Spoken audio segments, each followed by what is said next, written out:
Okay, I call to order the meeting of the Norton Charter Commission. Today is Monday, June 10th. We have 7 members present. Dave Heaney is absent, as is Keith Silver, who may be showing up later. Is anybody taping this other than Shane? All right, let's stand for the Pledge of Allegiance. I pledge allegiance to the flag of the United States of America and to the republic for which it stands, one nation, under God, indivisible, with liberty and justice for all.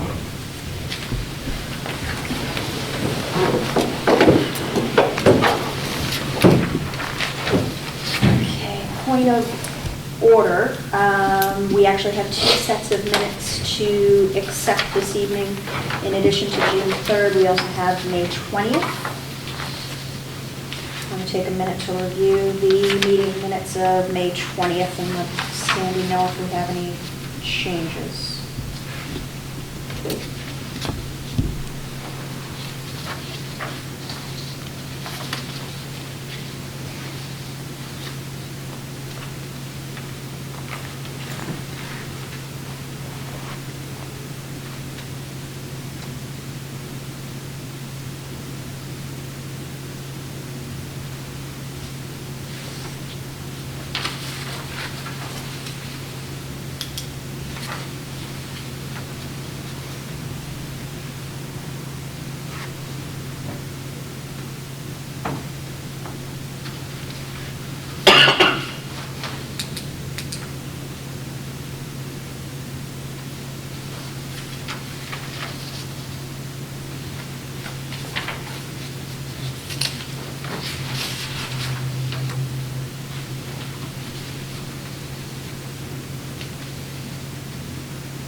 To put my to-dos.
Kudos to you getting all the names on there. What's that? Kudos to you getting all the names on there from the, yeah. Oh, did you review the ones from 6-3 as well? Yeah. Okay. Are there any edits to the May 20th minutes? I will take a motion to accept the minutes of May 20th. I'll motion to accept the minutes. Okay. All in favor? So moved. Has everybody also looked over the May 3rd, or the June 3rd? Yes. Anybody have any edits? Take a motion to accept the June 3rd minutes. So moved. Second. So moved. Thank you. Okay, moving on. Admin. Okay. At this point, everybody should have town email. Does anybody have any issues with it? I can't figure out how to get it on my phone, Okay. so I have to keep going to the site, which is just a pain in the butt. Okay. So- You want us, I'll do it on your phone. Yeah. What, like provider for the phone? iPhone? I can set you up. I don't know if it's a work phone, so it might have like a firewall that maybe might be preventing it. Okay. I don't know, but we'll try it. Okay. If you have not gone on our website, all of our information is up there now. It looks actually pretty good, considering what needed to happen to get it up and running. If you could please all do me a favor, check with the exception of Janie, don't test it until I hear back from Adam. Okay. Test the link to yourself, send yourself a test message, so when you click on your name, it's not actually going to bring up an email to send you, it's going to redirect it. So it's going to ask for your name and the subject line and whatever your message is, and then it gets forwarded from that system to your email. If you could just make sure that those messages are actually coming to you, and if they're not, please let me know immediately. We did have one issue that we're still working out, and the IT guy is trying to fix that for us. Okay. Otherwise, I think the website's probably okay for the next foreseeable few months. I don't think we're going to really require too many updates to it. I am going to talk to Lauren Goldberg about whether we want to put a link to the public comment tracker on it. I'm not inclined to kind of do it now, but I want to get her viewpoint on it and whether she feels it would be beneficial. We don't have to do it at all, and just make it available if and when requested. But otherwise, I think the website's in good order. If anybody sees anything that needs to be updated or wants to make any changes, just let me know. Laura, do we Yes. have all of the anticipated dates of the meetings sort of up there for people to be aware of in the future? Because I know things Yeah. don't get posted until 48 hours before. We don't, which actually brings us to the next admin item. When I did start booking out our meetings from every other Monday, I found that we hit every single Monday holiday. Yeah, I'm not joking, starting at Labor Day. So we hit Labor Day, Columbus Day, Veterans Day, MLK, President's Day, all the way through the following Memorial Day. So Kevin had suggested in September, there are 3 Mondays. If we skip the second, which is actually Labor Day, and we go from May 9th to May 23rd, and then alternate Mondays from that point forward. It'll put us on a better cycle, yeah. What's that? It'll put us on a better cycle. Exactly. We'll wind up missing the predominant Monday holidays. Everybody's in agreement with that. That is a good idea. I'm just trying to think of what we can plan out. I Yeah. know people are interested and we're, I think we would have to mark it A finite as group. tentative because I think, I think Yeah. once we start scheduling people, we may be at the mercy of a few people's schedules, Yeah. and we may need to meet either on a different day or in addition to Yeah. our regular meeting date. You know, somebody may not be able to make any Monday. Well, one that do we think it worked well having it before the town meeting last time? So at least maybe we could think about, do we want to put it before the fall town meeting for another session? Or what do you think when we gathering it well before then? I'm talking about more with the scheduling of the people that we want to come in and speak to us. Never mind, sorry. No, that's okay. Yeah. But that's not a bad idea. We're not required to have another specific public hearing. But it's not a bad suggestion, given the fact that, we have a captive audience. It may not be. Not that we had a ton of people. No. But it was pretty decent showing. I think we probably had more people there than if there was not a town meeting afterwards. Yeah. I hate to admit, but maybe once we pick up some steam, I don't know. I'm hoping people get a little bit more interested in what we're doing. But, it won't be for lack of trying. Janie's been trying to make good headway on that. And getting the information out there. I don't want to use the Norton alerts too often. I think we'll probably save them for when we have a specific public hearing, and make them aware that way. We don't want people to just kind of like, oh, those people again. And, you know, we may find that once we actually start meeting with some of the department heads and the committees and everything, we're just taking in a lot more information, you know, and it'll be useful information, it'll be good education. And, you know, while public input is important,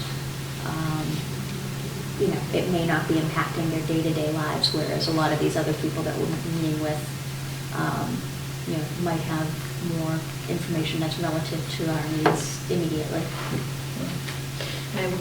I would wonder if we could even make that decision closer when we get there, you know, see what we have at that point. We may have something that we really want to bring to the public or get from them at that point. So Yeah. maybe that's something that Yeah.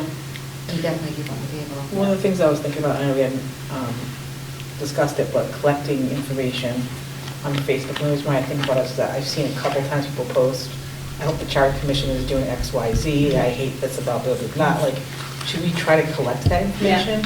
I have You're ahead of just- me. Oh, did you already have that on here? Sorry, we keep passing. No, I like that we're all at least on the same page. Okay, so bypassing, so we're gonna agree, I will re-update, or I will update our meeting schedule with the change that we just made. You basically just, it would go 6:24, 7:08, 7:22, 8:05, 8:19, and then it would jump to 9:09, and that would put us on every other. Yeah, Okay. we should be okay by then. With regards to Facebook, I had an excellent suggestion. I've also been approached by people just in passing on the street, and I've gotten a couple of direct messages on Facebook Messenger from folks. Peter Lofgren in particular is very, very helpful, and I've actually never met him, but he's really nice, at least on Messenger, and has made a couple of suggestions. And when I do get those, I have been redirected, and then I just say, you know, we have an official town email, and can you please just redirect it just for public records purposes? It would be very helpful for us to keep everything consolidated. But that was one of the things that I was thinking of, and as I was going through Facebook and somebody says, oh, this would be something the Charter Commission should look at, I've been tagging them to save them and putting them in a little collection. But I think that's not a bad idea, is if we could, so Janie has been very helpful on Facebook with getting information out and kind of answering people. I think it might be helpful if we had a backup person, and if you don't mind, Denise, could I make that you? To collect the information? To monitor, yeah, so I know between you and your husband, you're very in. I don't have no idea what my husband does, but. No, but between the two of you, you know, if he sees something that says, hey, you know, they mentioned the Charter Commission. Yeah. He could bring it to your attention. Okay. If it requires a response, you know, if somebody could, you know, just take it upon themselves between Janie and Denise, to answer them, direct them to the Charter Commission email, direct them to your individual town emails, however they, you know, whatever you think is appropriate. I think, you know, Janie's been doing a great job. I think Denise, in terms of, you know, from what I've seen, you're very good at giving very just factual information. So it's good in that, you know, we have people monitor it and, you know, kind of keep it, you know, to straight business. Yeah. You know, try and keep things from getting out of hand, keep the, you know, opinions to a minimum. So if I could task you both to kind of be our Yeah. Facebook So when you see monitor. people say Charter Commission should be looking at X, Y, Z, should we be tagging them and saying, please direct your comments through our? Yeah, if you Okay. could, something to that effect of that, you know, I would even try I'll and put keep it up, nice- that's a I'll put great it idea. nicer, but yeah. Yeah, something along the lines of, you know, the Charter Commission welcomes your input, yeah. and we would love to, you know, without using an emotion. Right. I know you want to be nice, it's really hard balancing between being nice and polite and keeping emotion out of it. Right. I found that's been very, very challenging, but I think that's a really good idea. If you've seen, I think we should probably be directing those comments and filtering them to a single location. Okay. And the public comment tracker is probably the place to do that. So if you haven't, if you happen to be in Alberto's, if you're, at home plate and somebody comes up to you and says, "You're on the Charter Commission, I have an idea," just jot it down, ask, if you don't know who they are, ask them what their name is. I was gonna say, are you putting like initials or who it is next to it? Only because you could get the same person complaining about the same thing 10 times. Yes. So just mark the date, Okay. the name of the person, what their comment was, and then, I know I'm jumping ahead again, but Janie had put together a tracker for the public hearing. Yep. And I think if we can just keep adding to that, I think Janie should be the gatekeeper for it, so that there's only one person adding to it. Yep, so we'll email it to her. If we can filter comments to Janie, she will be the keeper of the public comments. And I'm going to talk to, I noticed on my minutes, and I apologize, that was one of the things I was going to mention or bring up with Lauren Goldberg, was whether we can use something like Dropbox or, what's the other one? Google Sheets. Yeah. To share the information. I think, provided that there's only one or two people who can edit it, and the rest can only view it. There's I no think we should- commenting ability. Yes, I think Yeah. we should be fine. I do want to just double check that. But I think it would be helpful, if we can, everybody has access to see it, so we say, "Oh yeah, I think somebody mentioned that before," and we can just kind of pull it up and say, "Yep, that's been brought up," and maybe, as opposed to making a second line item, we just simply add a tab, if other people have suggested the same thing, and just make a note of the date and the time. And as soon as we do that, I'll transfer it over to whatever Okay. anybody wants. I just have it in a 365. Awesome. You know. Okay.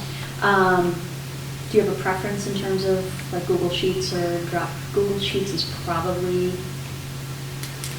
which one doesn't have the editing? It's just a sharing mechanism. Dropbox. Is it Dropbox, Dropbox? yeah. Okay, that's probably the safer then.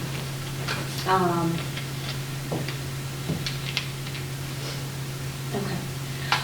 So if in your course of your business, somebody messages you, you see somebody, if you happen to see something on Facebook that Janie or Denise haven't seen or haven't commented on, just shoot them a quick message, and we'll try and keep the comments on Facebook coming from two specific Charter Commission members, just for ease of, keep things from getting too terribly confusing and knowing who people are talking to.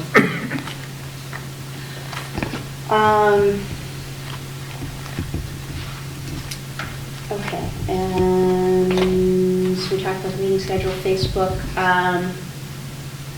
Yeah, and just on Facebook, again, just a general reminder, at this phase in the work, I think it's important, we're just keeping an open mind, letting people know we're listening, and, we're here right now for education. At some point, I'm sure we'll all have some opinions that will be made public, but let's try and do our best to not give people a reason to doubt our intentions going into it, I guess, at this point, so no preconceived ideas, no agenda. We're all here to learn and listen and educate right now. Okay. Does anybody have any other administrative things they need to bring up, any problems with anything? All right. Moving on to we have nobody from the public, so I'm going to close the... Jane? I'm going to close the open forum, and we'll move on and we'll discuss the public hearing.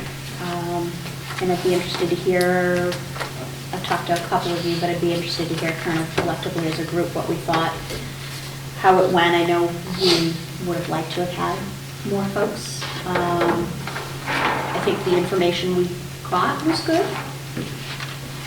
Yeah, I think that the people that came and voiced their opinions had interesting opinions. None of it was surprising, I would say. Yeah. I don't think anything was shocking about what we heard, like what we expected to kind of hear. But it was a good turnout, and everyone treated everyone really well in the room, and I thought that it went well. I think one of the things that I saw that we're probably going to have to do more of, or at least focus on, is being able to ask people their opinions on what they think through something other than asking to come to meetings. I mean, we had a town meeting with how many people were there, and we only got that many people in a room. I don't want to say it's disheartening, but I'm not really surprised. It's just, I think we're going to rely on solely on public, meetings or come to this area at a certain time. I think we're going to do ourselves a disservice if we don't, highly concentrate on being able to have someone share their opinions or through a survey, whatever means we're going to do it through, while they can be at home or they, have a few minutes at a sporting event or whatever they're at, they can kind of share their information with us, because I just don't think in this time frame with all the stuff that's going on in town, people busy with kids and everything else, they're going to be willing to show up to meeting after meeting and, express their ideas with us. So. I agree. I agree. I think we had talked about a survey before, right? I think It's that on was our agenda for, Yeah. it's coming up. Because there was another town that I think Lauren mentioned maybe that did a survey and got a lot of feedback. from Yes. them. I think North Attleboro did, but they didn't get a lot of responses, but they did not have Norton alerts.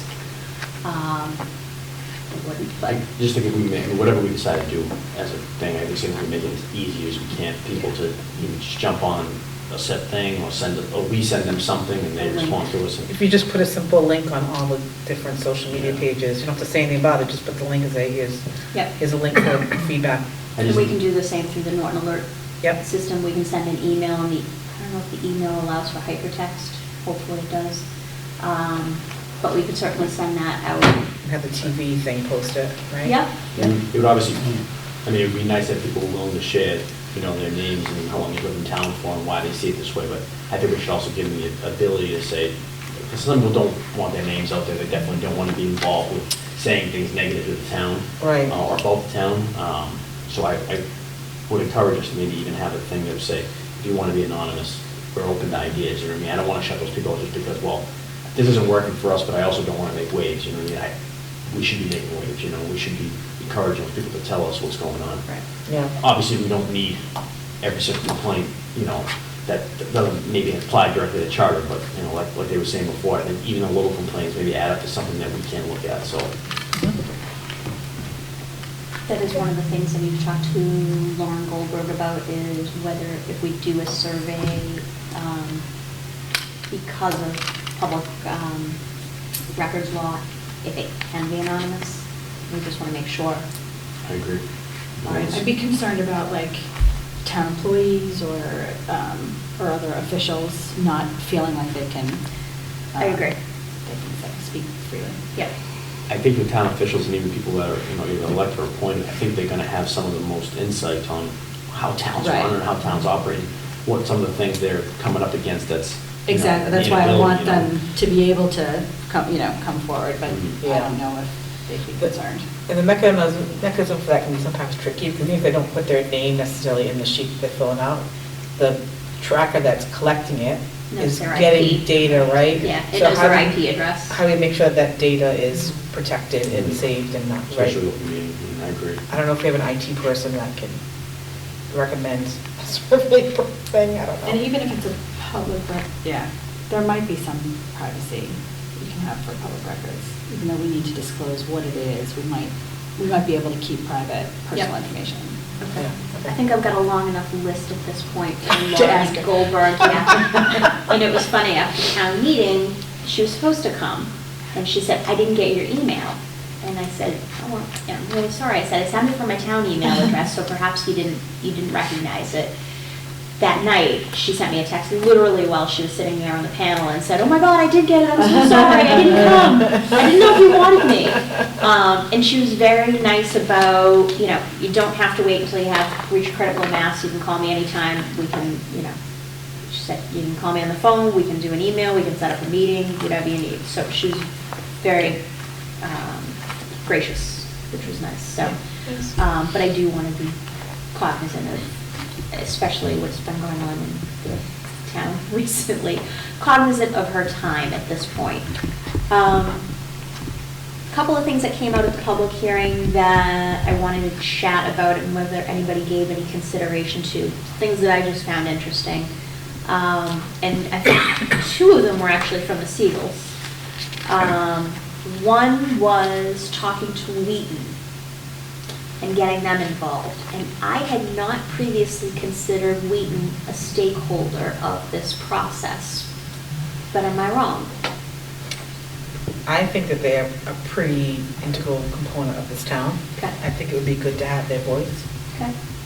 But in terms of how government's run, I don't know. Yeah. Yeah. Who do we invite? Whose input are we asking for? And Yeah, what I guess I don't know how capacity? much input they'd have as far as how the government is run, you're right. You know, Involving they have a having- stake in sort of how we negotiate with them over, you know, I don't know if they're paying pilots or, you know, whatever the relationship is. I suppose it wouldn't be bad to find out what the relationship is, but I'm not sure I'd want them having input into like how the residents are running. I think the thing is too, you obviously have the president of the board of trustees that, you know, do a ton of stuff for them. I think that while some of them may be, you know, some of them actually are, you know, town voters and whatnot, and those absolutely encourage to come to the public meeting. I think, I agree, like, I don't know how much that they're going to be interested in, or even have a per se on what town government's doing. I mean, whatever town government is in function, they're gonna have to come to the Right. table and do what they need to do, whether it be for permits or buildings or whatnot. Right, I think it would be the same as any other business in town. You know, I do we agree. want them to have it, you know, how important is it to have? Are they a stakeholder? Yeah. I mean, you know, just talking out loud, I suppose it's not bad to hear what, you know, what has worked and what hasn't worked in terms of bringing business in, or the permitting process, any of the permitting processes, because that's something that we are going to look at, is how, you know, what boards we have, what commissions we have, you know, how are they functioning? Do we need more? Do we need, you know, can we consolidate? So, you know, maybe it would be worth. Well, I think I'm agreeing with you. I don't think that they're necessarily important for the town government. So I think that they would be critical that when the board of selectmen or whoever it is looking at that future vision, I think that they're important for that kind of stuff, right? The vision of the town and the center and all that kind of stuff, because they're certainly going to be impacted significantly by those things. Tied into it Yeah. as well. Besides them being, you know, obviously a large tax-paying part of the town, as a business side of it, that, you know, whether they own buildings or anything like that, and the fact that they incorporate some of the center of the town. I mean, I don't think that you can put any more stake on them than, say, a larger business in town that's paying, you know, property tax-wise. I don't think it's gonna, you know, won't make it easy for you. Well, okay, that'd make it easy for permitting or, but if anything changes in our charter, I don't think Wheaton is gonna end up Right. saying, They're not picking up and leaving. exactly. And I don't want to, you know, say that like, you know, in a bad way. I just think that it really wouldn't matter what type of government we had. Wheaton's going to still have to work through the process that anybody Yeah. else would have to, through businesses wise or permitting process and whatnot, to be able to do what they need to Yeah. do. I mean, Yeah. it's not like they're jumping, you know, any hoops or anything else, any other business when they're trying to build a dorm or whatnot. I mean, they Right. have to still go through the exact processes and get the right permits and go through the building inspector. I mean, I think that it would be encouraged if they were willing to talk to us and explain, well, when we did this, these are kind of the hurdles we ran into. And Right. That That's part what of it, I I'm agree. thinking. That's but what I'm thinking. I think the actual town government side of this, I don't think it's changing what we was doing, you know? That's just, I mean, that's obviously an opinion. I don't know, maybe if we talk to, you know, president of the board of trustees or who's in charge of their reach out to the town, maybe they have a different comment on it than we do, but. Well, and it might also work backwards too. You're talking with committees in towns and heads of towns who work with Wheaton, and then you get from them, you know, how it is they interact with them, and it might be something from their point of view as opposed to coming from Wheaton. You know, and I know Wheaton kind of gets some flack, I don't want to jump on a Wheaton train here, but I know Wheaton gets some flack about, people think that Wheaton doesn't have any involvement in town and what they do and what they don't do. I think going back to I even. disagree with that. I do too, I disagree. They do a with it. lot. I do too, I disagree with it, and the reason I'm saying this is because I think part of this public, and to tie it back to the public hearing, I think one of the things we heard about in the public hearing the most was sharing of information. And I think that Wheaton's putting some of these things out, whether they're letting the town know, or they're letting committees know that they're doing these certain things, whether it be events for kids, or events for the town, or the building. And in my opinion, I don't believe the town is sharing it enough with the citizens to say, wow, there is a lot of involvement going on. I mean, there was stuff going on this weekend that, it was kind of surprising to me that I, caught wind of it at the end of it, but The herbalist. nobody put anything, it's the things every weekend, and it's stuff they do for the kids in town, open pool and all this other stuff that I think that people aren't seeing that. Wheaton's doing what this, what they're trying to do is get it out as much as they can, but again, information isn't being shared, and they're kind of taking a bad rap on it. I think that's tough for Wheaton to be in that situation. I wonder if they have like a community liaison who would be a person to talk to. I don't know. There was somebody at the Board of Selectmen meeting about a month ago, and it seemed like that was sort of her capacity. And I'll go back in the meeting minutes and see if I can find her name. But one of the things that I found out strictly on Facebook, some random person just happened to say something along the lines of, as a Norton resident, you can actually get college credit. You can take a class there. I was really surprised to Yeah, read that. I hadn't followed up on it, but. Yeah, and if you've got Yeah. somebody in high school, I think they can actually They take can an take a additional course. set of classes and get college credit for them, Yeah. which was great. That was Chris Trimer, his son did it. Okay. I just think it goes back to what they were saying, like that to me, the public hearing, I know I've heard it, I'm not sure about anybody else, but throughout any interaction with people in town, and then I think I just heard it over and over again through that public hearing, was just the sharing of information. I mean, it's just, Yeah. and I mean, I agree with that. I know there's certain things that, the charter can probably try to, coincide with some of these meetings and some of the commissions, and whether it be elected or, but we've got to do a better job, including the town, on being able to share information. I mean, I think that's one of our main facts with this charter commission, is trying to get information out to people. So I think the struggle with that across the board is that not everybody looks at information in the same place. I agree. Right? Depending on age brackets or just style or whatever, some will look at it on the TV ads, some will look at it on social media. I just think. I don't know that anybody that goes to the post office, but whatever, they could. I just think it's not- Line waiting in line. And I'm not saying that, well, believe me, I think social media has its place in letting people know, and I'm not saying that's the sole on PL, but I just think this, this thing of, oh, we're gonna put the Sun Chronicle, it's just not working. I mean, it's just not working, Sun Chronicle, you don't have to see the newspaper, readership and subscriptions are down. I mean, to try to sit and say that putting information out about a meeting in the Sun Chronicle is, letting people know is, to me, is just. Well, and where it goes is crazy. I assumed that hearings went I didn't even know where they were. I had never seen them before, and then Laura said, oh, they're in the classifieds. In the classifieds. I actually get the paper, but I never look at the classifieds, so I would never see it. And I just think there's only a certain amount or certain information you can pass on to people. I mean, at some point, you have to say, are they willing to find the information, they're willing to go out and have it? But I think that the avenues we're using aren't working. So I think that whether it be through our commission or even through what we can do with the thing, I think that was my biggest takeaway from the public hearing, was just people are frustrated with the amount of information that, oh, I didn't know there was a meeting, and this meeting directly affects me, and like, well, where was it posted? Well, Sun Chronicle. I remember the Sun Chronicle 10 years, you know what I mean? I'm not saying they don't read it, but they may go online, they may, whatever. I mean, there's other avenues of it, but I don't think they're looking at the classifieds when they're on their smartphones. Yeah, or someone mentioned too, like a weekly email where here's what's happening in Norton for the week, kind of a thing. Yeah. And whether it be, you could use it on all the different social medias, right, the same list, and just copy it across social media, the website, the page there, the town channel. I think it would be easier if the town actually had even But- a weekly newspaper. Yeah. Having to rely on We used to- Sun Chronicle to. How do they yeah. distribute that?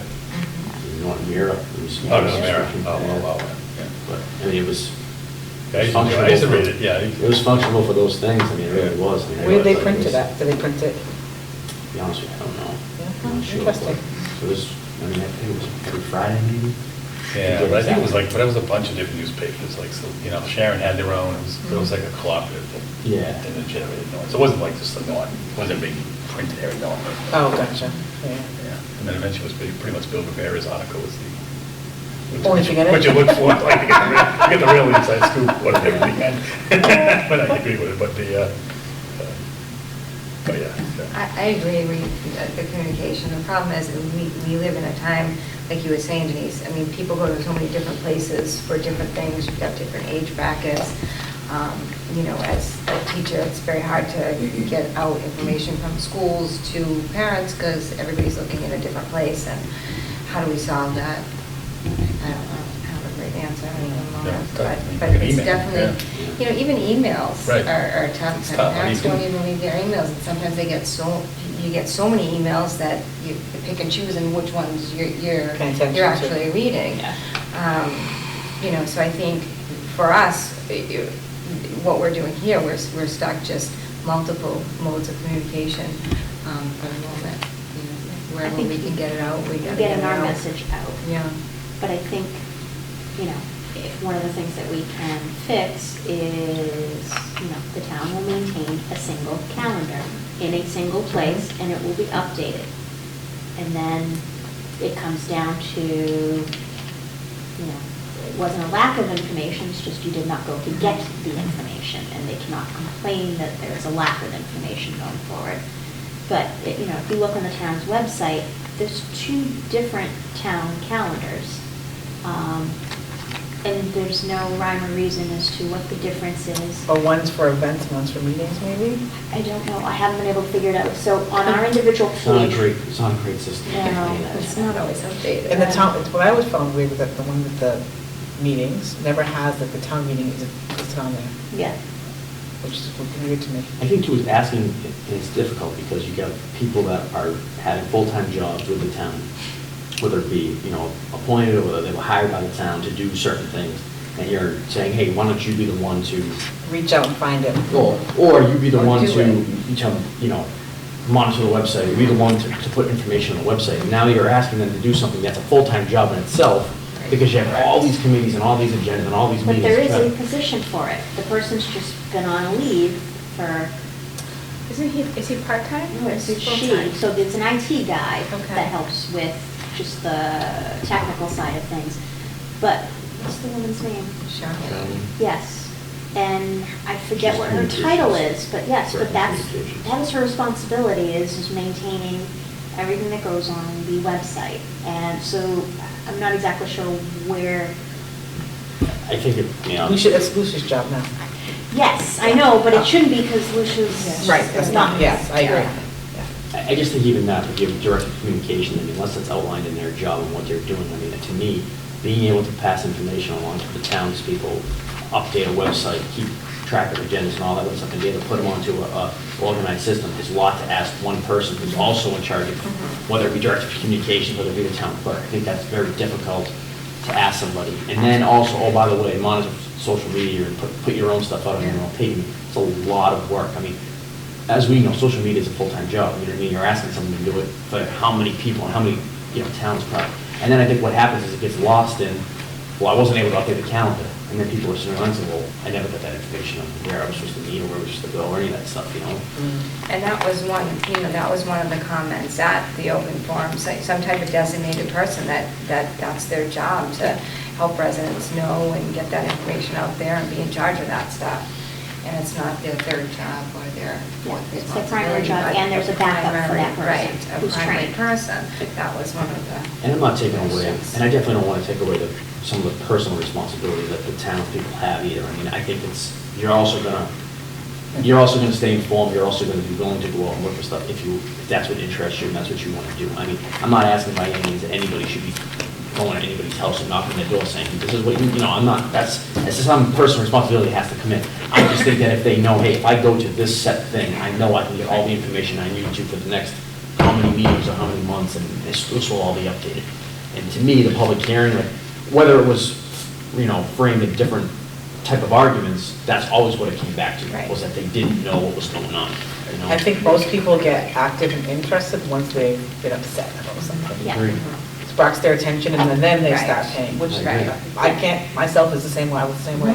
And it's the only reason I'm Right. sitting I was there. oblivious for a few years, and I was like, asking a lot of questions, like, why didn't this happen, and what do you mean that didn't happen? Like, And there should, but, and that's true too, and I'm also, you know, I'm also guilty of that too. There just should be a place where people, when they want that information Can at get it. any point, Yeah. should know where they can get it. Mhm. Yeah, when I first moved here, like, I was so frustrated that I couldn't find, like, I couldn't even find the page on the website Yeah. with the information that I wanted, you know, and it was, I went through the entire website. I literally clicked every single tab Yeah. just to try and figure out where stuff was stored. And it was infuriating. You still don't know. It took me No, it is forever. infuriating. To find the trash. To find the trash. Well, here's a To really find good the sports example. teams. Our charter from 2013 is on that website. Correct.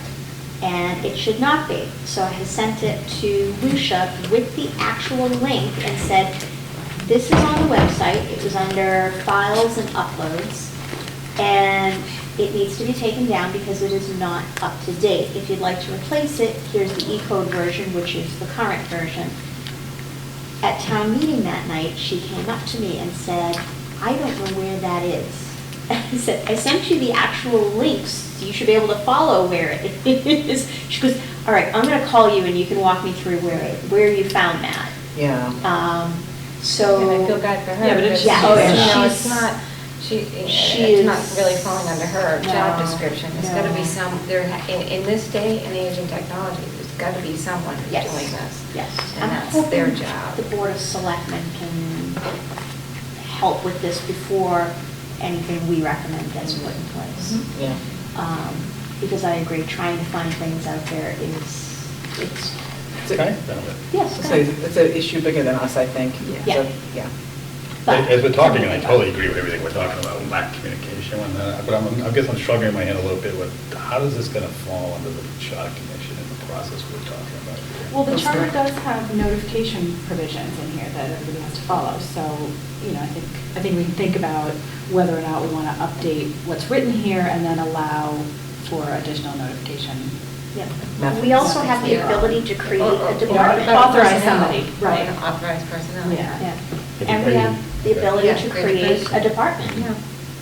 I think too, is, if the job description of that information is in, direct communications, I think we're gonna find out direct communications may not even exist in another year or so. I mean, I know the town's already going to a, regional thing with Mansfield. I mean, that position just disappeared because, I know these are questions for later, but if that position is disappearing, who do those job responsibilities fall on, you know what I mean? I think that's where it does direct, or at least incorporate some of the charter of, this needs to have a set job responsibility of this person to be able to pass this information on.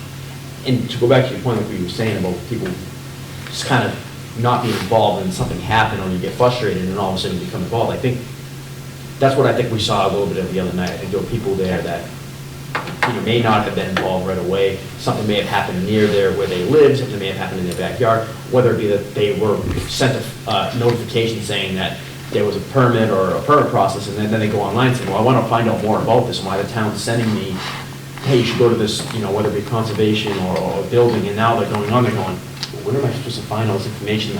I'm supposed to go to this meeting. And I think we heard this probably 3 or 4 times, where they wanted me to go to this meeting because this directly affects, because I'm on a butter. And now I'm trying to find information, so I'm educated on going to the meeting, and there's nothing else there for me to find. That's a hard thing to ask somebody who's wants to educate themselves, may not have known about it before, because to be honest with you, there was nothing really affecting them, there was nothing being built. Now you're springing upon this permit process, you're asking them to come to a meeting, you're asking them, hey, come here and tell us about it, and you're like, okay, great, I'm gonna do my research, and I can't find anything. And if I do, I don't know who to go to. Right. I don't You know took who to one. go to. That's very, and it, not only is it wrong, it's frustrating for somebody to all of a sudden go, why can't I go on? You can't come prepared to a meeting, Right, ready how to can you intelligent effectively questions. vote? How Yeah. can you effectively vote if you don't? Or how can you know the effectively issues? advocate for yourself, because they might be taking a vote that night, and you don't have anything. And I think the Yeah. other side of that is that it ends up spreading false information, because people don't have the right information. The information isn't able to say to somebody, hey, this is where it's located, this is why this is happening. When there's nothing out there, people all of a sudden start assuming, oh, well, this must be what's going on, this is what the town's trying to do. And now all of a sudden you get, a rumor mill going on, and it's, Social media plays into that. I because agree. Something doesn't work in their favor, and, they put a different spin on it, and it gets out of control. But I do think we need to take advantage of the technology that we have and anticipate future technology, Yeah. so that people don't have to go to an office during working hours when they're working themselves out of town, Yeah. The to way- get the information. The way I look at this as well, I mean, even if you want to, I don't know how many years you want to go back, but when the Sun Chronicle was, the huge part of the news, I think the town had somebody that would say, well, at least if they're the person to contact the Sun Chronicle, well, if that was the case then, why would we not have that same thing when the new type of information getting out, whether it be social media or the website? Why don't we have that one person that takes care of that stuff, you know? That's what's kind of frustrating, is we did that years ago when it was the Sun Chronicle, when it was the Post Office, whatever, we were doing that because we knew how important it was. That was one of our avenues to get that out. Well, if this is now, the avenue's now changed, why are we not updating how we're spreading information, whether it be through the town? I mean, that's, You mean on the town's end? yeah, absolutely. I think, I mean, if the people are saying to you, well, the main way we get information, if you're using to say, well, there's an agenda, and part of us posting the agenda is that it goes on the town website. Well, if that's the way you're, you know, letting people know about the town agenda, to me, that's one of your most important avenues, is the town website. It would be the same thing if 40 years ago, your most important thing was the Sun Chronicle, you know? I think you could almost take it as the avenues are shifting. How are you as a town being able to say that if this is the way you're doing it, this needs to be almost perfect, you know, to the point where people know exactly what's going on, how the website works, and how I can communicate with people that either run, work, or are elected in town. And I think the public hearing was basically every person that talked had some type of, I would agree. you know, Yeah. and will it change? I mean, will there be other avenues of why people are upset? I totally think there will be. I think there's other things that people want to see change in town, but I think that right off the bat, I think other things that we've heard, well, you know, I know I've spoken to a lot of people when we were going through this process, you know, getting elected or whatnot. I think that's, every time I just keep hearing the same thing, that the information is just, it's bad. Yeah, that was my big takeaway too. One of the other interesting things that, and I think it was Mrs. Siegel brought up, she referenced handbooks. Yeah. I have down, it was handbooks used as a guide for the actual boards. Okay. That they are using a handbook to go, you know, for their process, and that they're outdated is what I wrote. in Does my each notes. committee and board have? I know Dutch Dog doesn't have one. Maybe there's one for all of Norton, and it just doesn't get passed. I actually Because went- it's so outdated. After our meeting, when I went and talked to Lauren Goldberg, I said, here's a question that you could have helped with. Somebody referenced handbooks and the committees, and they're outdated and they're not being used. And I said, are you aware that there are handbooks in the town? She had no idea what I was talking about. Maybe it's just that Does Bill specific Gouveia know? committee. So maybe there's just one for the planning board? Yeah, I don't know. I- And that's- did she- that's what Was that Lauren one she puts on. had? Did she have one? I am assuming, no, I'm Well, but assuming Lauren's based on on what her planning. husband Lauren's does. on the planning board. Okay. So So I'm that's why. assuming maybe that's what a reference was to, but I was She not. did go on to say she would like to see compiling of all information easier and more access for voters. So I don't know if she's talking about the information in those particular handbooks, Yeah. or I wasn't 100% sure what she was talking about there. I don't even know if she was talking about the handbook you get when you come into town meeting, if you opt to take one, big books there. Yeah. I wasn't sure what she was talking No, about. it sounded more like it was like almost like a work instruction kind of a thing that they get from the The committee, process. but on IBC, I know we don't, I've never seen one. Yeah, actually, somewhere within this chart, it talks about how each committee can determine among themselves how to run their committees. Right. So, Yeah. So I'm wondering So there if is a she lot of Wants freedom. access to how each committee is run. yeah, but the charter would say like everyone does their. Yeah, but Yeah. I'm whatever wondering works if for at them. some point one board just decided to put together their own handbook and it's 20 years old and hasn't, you know, Right. never been updated. How great would it be to have a citizen's handbook for how, you know, how a permit is, you know, is acquired? Oh, that would be how boards fantastic, what the run, like, that would be process is, yes. fantastic. Write that down. I'm sure it's on the website. Yeah. Walk them through, because it would be so. Facetiously. Yeah. A little off topic, but I was looking at one of the town's websites, I can't remember who it was, whose town, but a lot of them have links to the state websites, and like, when you talk about town meeting and how it works, and it talked all about how you make a motion and how you know, how it, Yep. you want to speak and how it works. I mean, I don't think Norton has anything like that.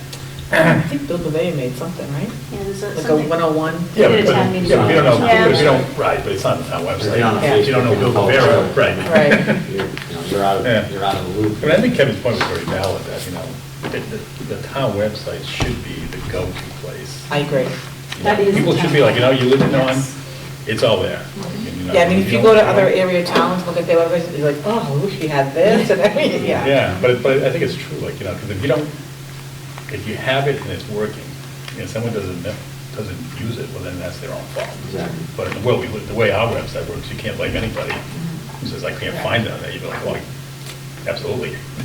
Totally get it. A grant to update the Yeah, but, website. The state actually has done a citizen's guide to town Yes. meeting, and I found this on the state website, but it is not on our website. Right, that's probably the same one that I saw. It's Yeah, pretty good. and I'm pretty sure Bill Revere is referenced to this. He also refers to the town meeting time Yeah. Oh, book. okay. But I did pull that off. That's easier to link to it then. Yes, Yeah. yep. Yeah.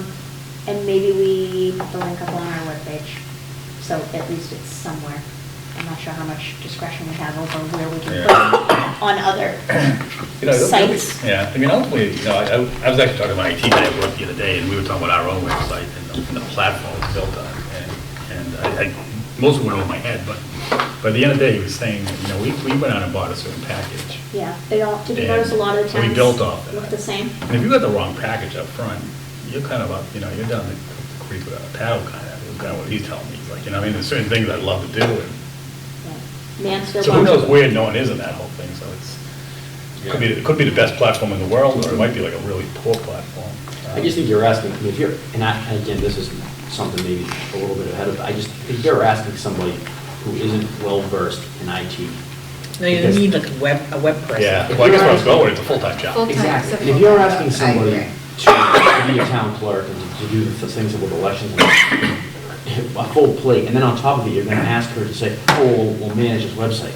Well, I wouldn't know how to manage a website, I wouldn't know how to put links on there and set up a platform or a format on what to do. I mean, I think that's information that should be tailored to somebody that's exactly, that either can create their own platform and say, this is what I'm gonna redo for you guys.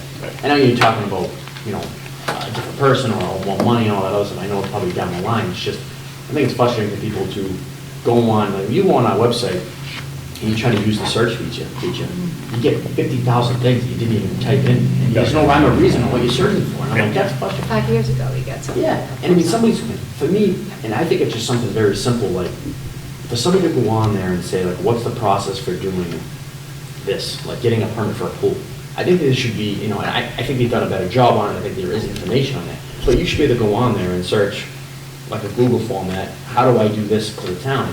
And walk you through the steps, and I'm just using that as an example, but I think that's where we should be at, you know, for every committee and all the boards, that we know that information, so we aren't getting, you know, as much flack on these public meetings about, hey, this is the problem, you know, well, these are the issues at least.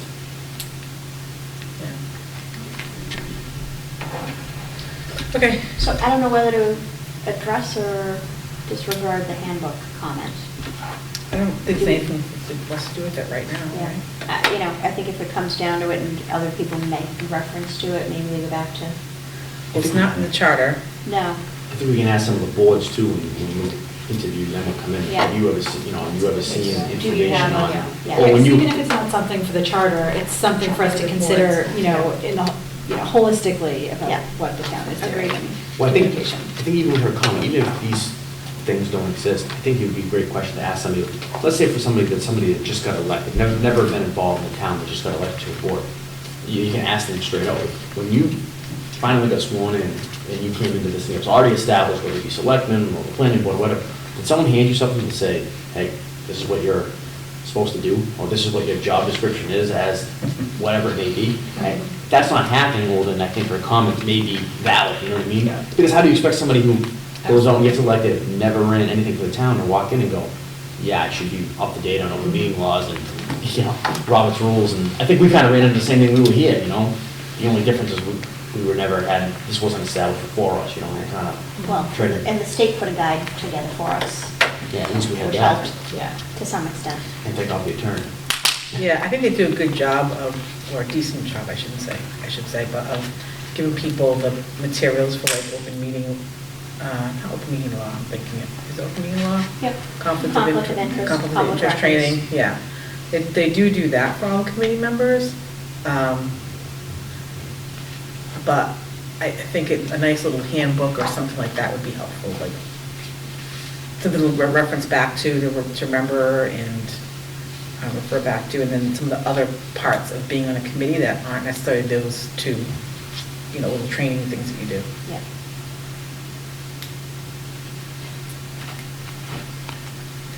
Any other takeaways from the public hearing?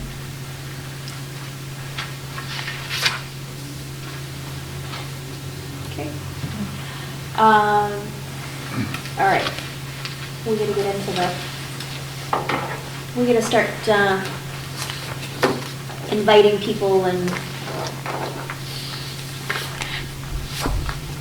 prioritizing the list of people that we want to specifically meet with,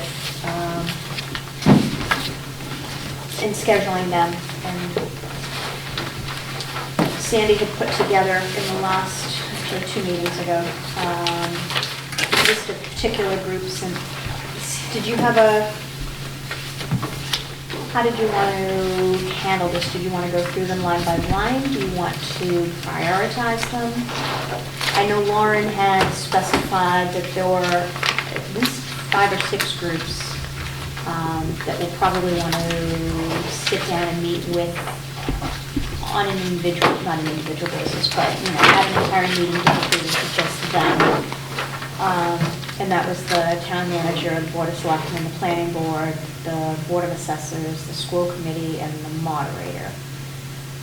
But are those the ones we want to prioritize? Do we want to sprinkle in employees and department heads? I'm sorry, I was pulling my list, but what were the ones you just listed as priorities? She said the ones, well, not necessarily the priorities, these are the groups that she said should have their own meeting, so meaning not meet with anybody Not else at that multiple same groups, time. Yeah, town manager, Yeah. board of selectmen, planning board, board of assessors, school committee, and the moderator.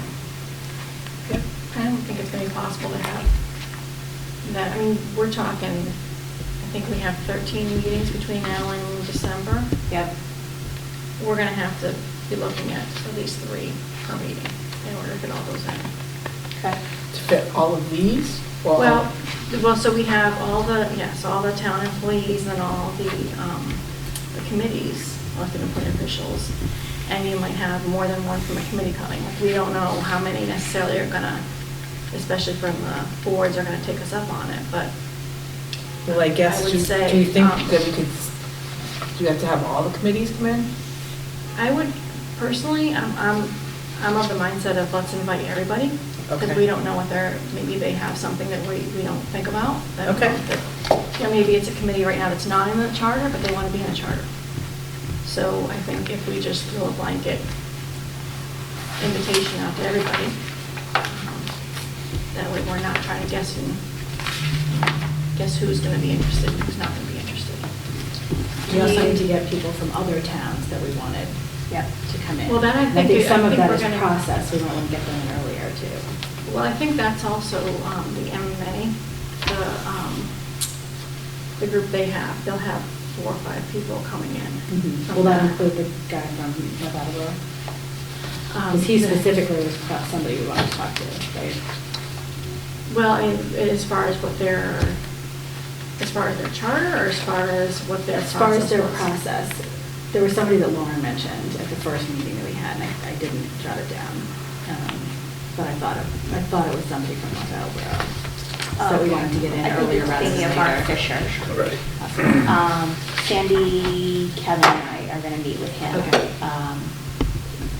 We're gonna pick his brain just in terms of how he felt the process went, if he had things to do over again, would he do them different, mistakes made, strategies that he would change, more kind of the, hindsight's 20/20.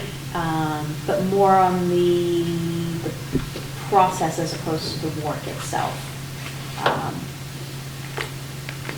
So I think we're Okay. looking to set I that. didn't know that, so. Nope, yeah. nope, that's fine. It's still in discussion.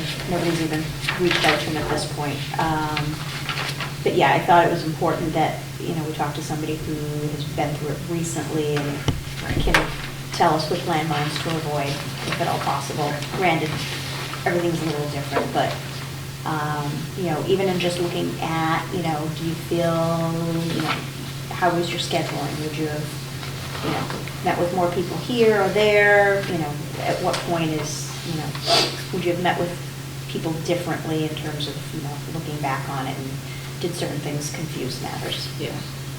How about people from other towns who have changed their form of government, just to find out how that's worked out, Yeah. how?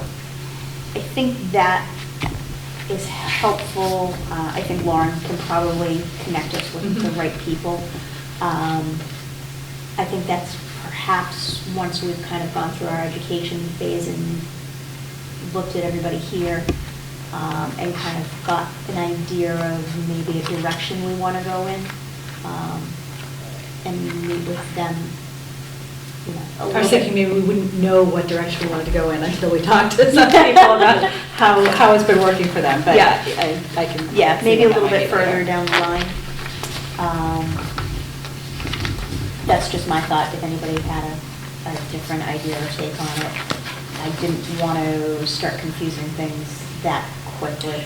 No, I just want to keep it in mind if we're trying to get all this done by December, you said? I would say by the end of December, this is kind of a goal for Yeah. information gathering.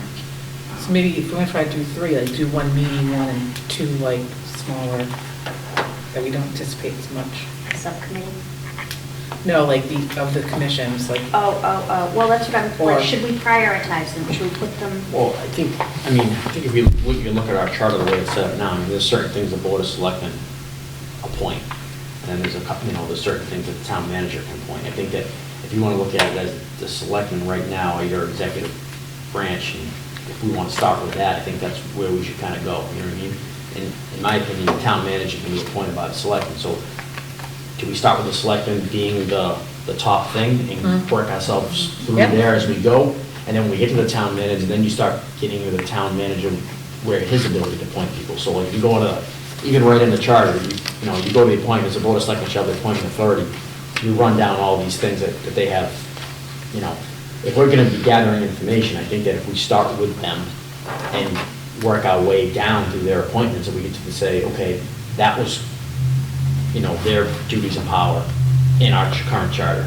And then if you, switch over to say, the town manager, now you get into more of the town employees, the ones that he appoints. So I think you can interview him and then work your way through some of the town employees. I don't think you're gonna have, obviously we know some of these things aren't all, even staffed or whatnot, or we don't even have anybody per se to actually go to. I think a lot of them are double, they're running multiple things at the same time, so. So my only hesitation is, if my boss is gonna be in the room while I'm presenting my opinion, I'm probably already gonna be holding back because it's televised, but I might even more so be sitting there looking at me. Well, I agree. I think I think the selectmen, just in my opinion, I think the selectmen are probably the most important board, obviously, per executive power. They have the ability to appoint these type of things. I don't suggest that we call any of these people in with the selectmen. If you're being appointed by your boss or being appointed into that role. Right, but we're talking about doing multiple things in each meeting, right? So if we do like Right. if we do the selectmen, do like town clerk, or something like, Yeah. I think Mix it up. I think the town selectman should be on its own I was gonna say meeting. that, Well, and that's that what might be Lauren one. Goldberg has Yeah. suggested. There's those 6 What were you gonna say, groups. Steve? I was just thinking, I don't know if we can be this particular in terms of scheduling. I think to some degree, we're gonna have to go by We're what at the people are mercy. available, Yeah. especially summer's coming up. In terms of, just again, following the guide that North Attleboro used, they started with all the employees and actually they're the easiest to get a hold of because I have emails for all those. To get into the elected and appointed, we're going to have to spend some time trying to dig up all the chair people of all those committees and get those down. So I guess for logistically, the employees are the quickest to reach out to. We could just blast out an email and get them all at the same time, see who's available when. I just think that they met almost every week, and to try to fit all these people. And if we're going every other week, then I think we need to just try to get as many in as possible and maybe have longer meetings if it comes down to that. I can't imagine anybody talking for more than like half an hour. Right? Are we talking, is someone that actually talk for, an hour, that they need their own meeting? I guess I'm thinking that they can share with somebody else. I think there might be a couple that that may take a long time, but I think for the most part, I think you're right, they're probably not gonna have. Like Yeah. Lucia, for example, I think she'd be very helpful with, you know, telling us how things could be working better. You know, just seeing it firsthand and kind of being on the front line. She's somebody I could see potentially needing more than half an hour. So if we want to start, what you were saying, start with the town employees because it's easy to get a hold of. I mean, I think what might be beneficial is if we discuss that we're going to call, say, 3 people, just let's say the number's 3, and we have 3 that we're going to approach sometime between now and next meeting, but we also have a backup plan is if one of them can't think, we're going to, so, and we have a list of 6 of them. These are our first 3 that we're suggesting that we get. If not, move on to 4, 5, and 6, so we at least know we're going to have 3 at every meeting, so we're not wasting, all of a sudden we show up at a meeting, oh, those 3 we couldn't go, and we didn't have anything else on our list. You know? Well, Is it better to do it that way, or is it better just to blast them all at the same time and then just see which meetings I can slot them all I was into? gonna say, numbers-wise, we have a lot more committees than we do. We do, but I don't know that all the committees are gonna wanna come talk to us, whereas I think the employees, I think are more. We had 3 employees alone at the public hearing, and one of them came up to me specifically and said, you know, when I heard about this, you know, it sounds like she would be coming to any public hearing just to kind of keep up to date as to what's going on, because it affects her personally and financially. So there was a group that was very interested in what we were doing, and I don't want to say concerned, but interested. I think most of these committees will be pretty quick.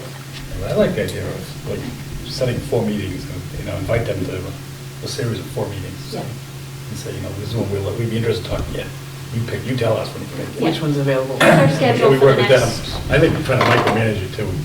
Dude, Each meeting, trying to get 3 people, and, you know, I think that's just going to be too much for us. I mean, I would. Well, we need to I know would who they are try in to advance, balance because it but- needs to get on an agenda. Oh, yeah, no, well, that's true.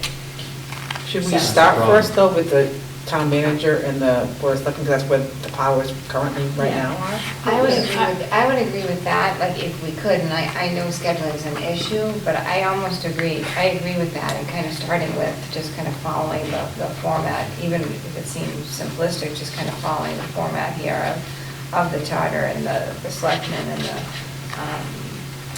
town manager and. I don't think you can do, just I don't think you think- can do those 2 in the same meeting, but let's say. Well, I would agree with Board of that. selectmen and like 1 or 2 employees. Yeah. Or if we can get committees. Yeah. Right, or committees. Yeah, And are then- employees more, I guess, should we be prioritizing them? I think that the problem, Like, we need to meet with these people, we'd like to meet with these people, and if these people decide to come, great. I think every town employee, just again, this is my opinion, I think every town employee has an email. I think giving them the ability to come in here during, hey, this is when we're meeting, we'd love to talk to you, we'd love for you to come in. I mean, obviously, they're coming in on their own, some of them are members of the town, some of them aren't. They know they can come in and speak to us in any open public forum. I think the ones that we absolutely want to have in, are the ones running their departments. I mean, they're the ones that I think are going to be directly affected, they're the ones appointed by, in the charter as of now. I think if we're going to start trying to schedule individual town employees, I think that's No, I was too looking at, when I much. was saying town employees, I guess I meant Okay. department The department heads. heads. Yeah, that's what's so Right. So, yeah, if we keep them to say, obviously, we encourage every town employee to come into any open meeting, we have an ability in the agenda to have them speak to us, but I think when asking director questions that the town department heads are the ones interacting with, whether it be FinCom or Board of Selectmen or town manager, because they're appointed by him, I think that that's who we need to be focusing our attention on. Yeah, Yeah, that's in my list. that's zoning as the head. Yeah, I just want to make sure we're, Yeah. you know, because I mean, how many town employees are looking at here? I mean, I'd love for them to come in and speak to us, but trying to schedule when this information gathering thing is going to be a logistical nightmare. Yeah, so I'm okay prioritizing like town manager, board of selectmen, you know, but to Sandy's point, I think we can't rely on, you know, we're sending out an invitation to board of selectmen for the next meeting, for example, and then they can't come. Right. You know, so I think We have to be open to being what. broader in terms of the timing, I think. Well, what if we do what Might be David said? I think beneficial. giving them, so what if we do what David said, saying, these are the 3 meetings, we'd like you to come in, can you?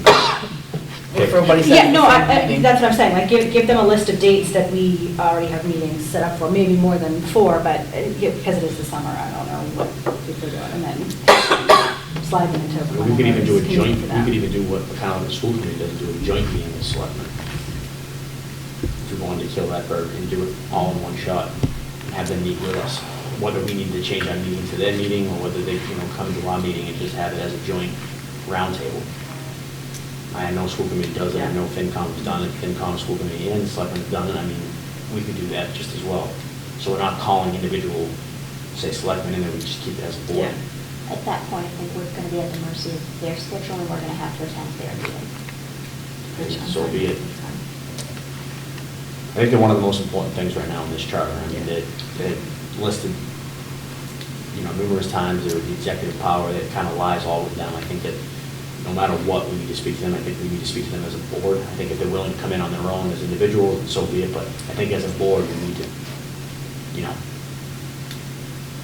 I think everything else, a lot of this other stuff falls off of what their appointments are and what they're able to do under their power. So I think if, it's great speaking to all these other things, but I think it falls with the selectmen and who they're appointing.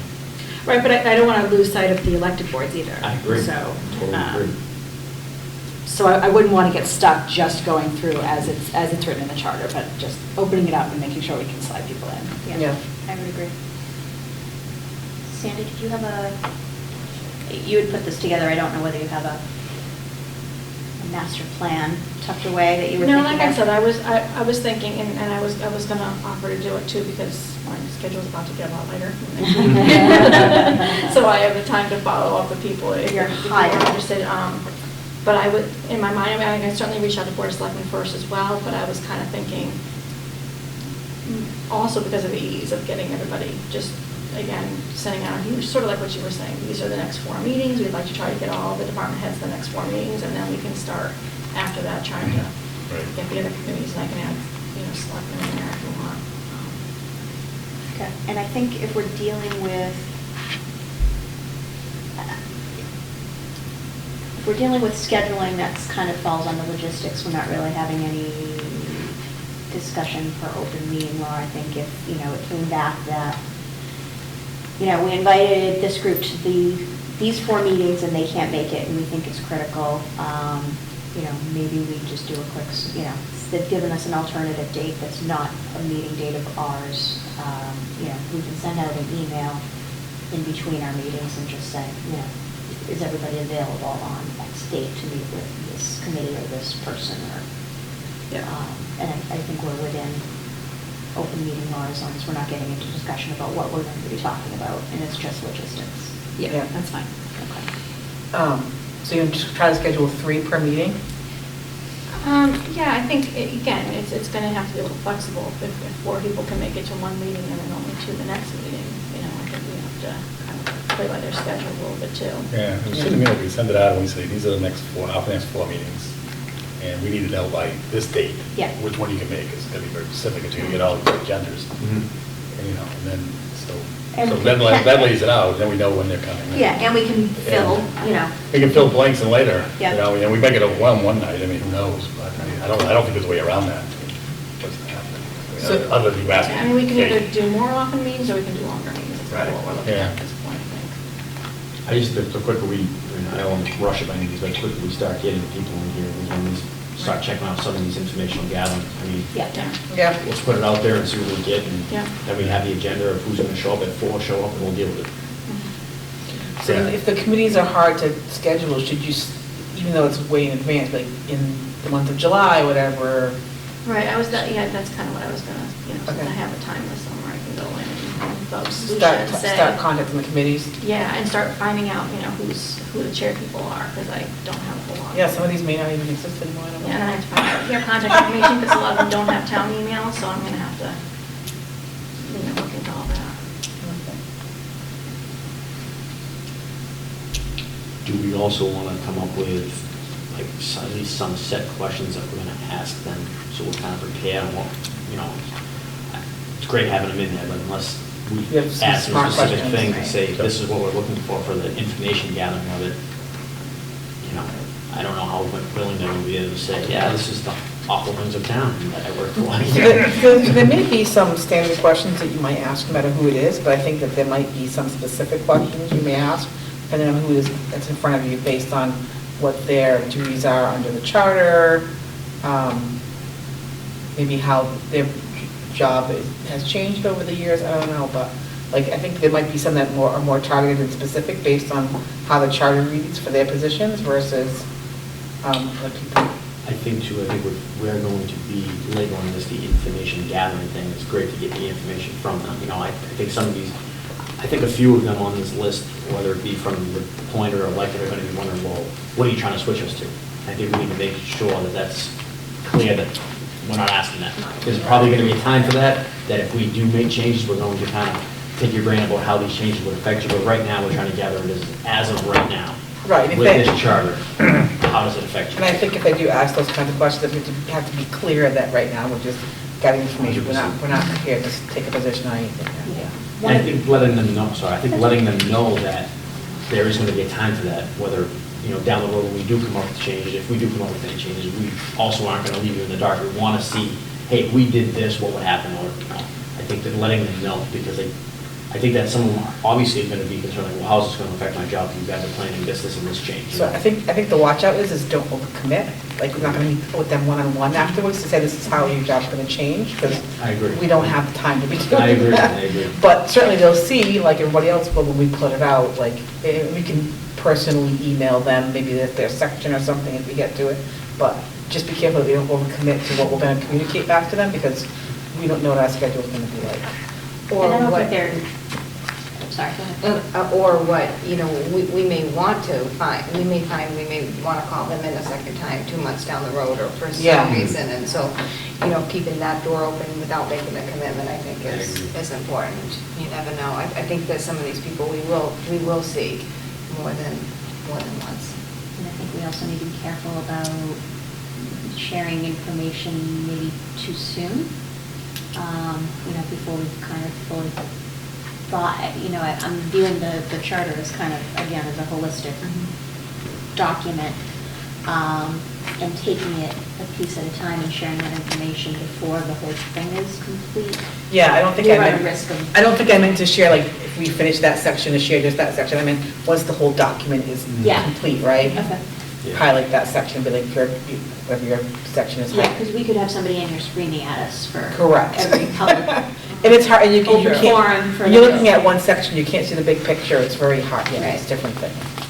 Just wanted to point out one of the things from Lauren Goldberg's data dump on the first meeting was, you know, when we were talking about, you know, things we want to specifically ask them, she said, you want to look at people's functions and what they actually do, and then think about, you know, how you may want them to do them differently.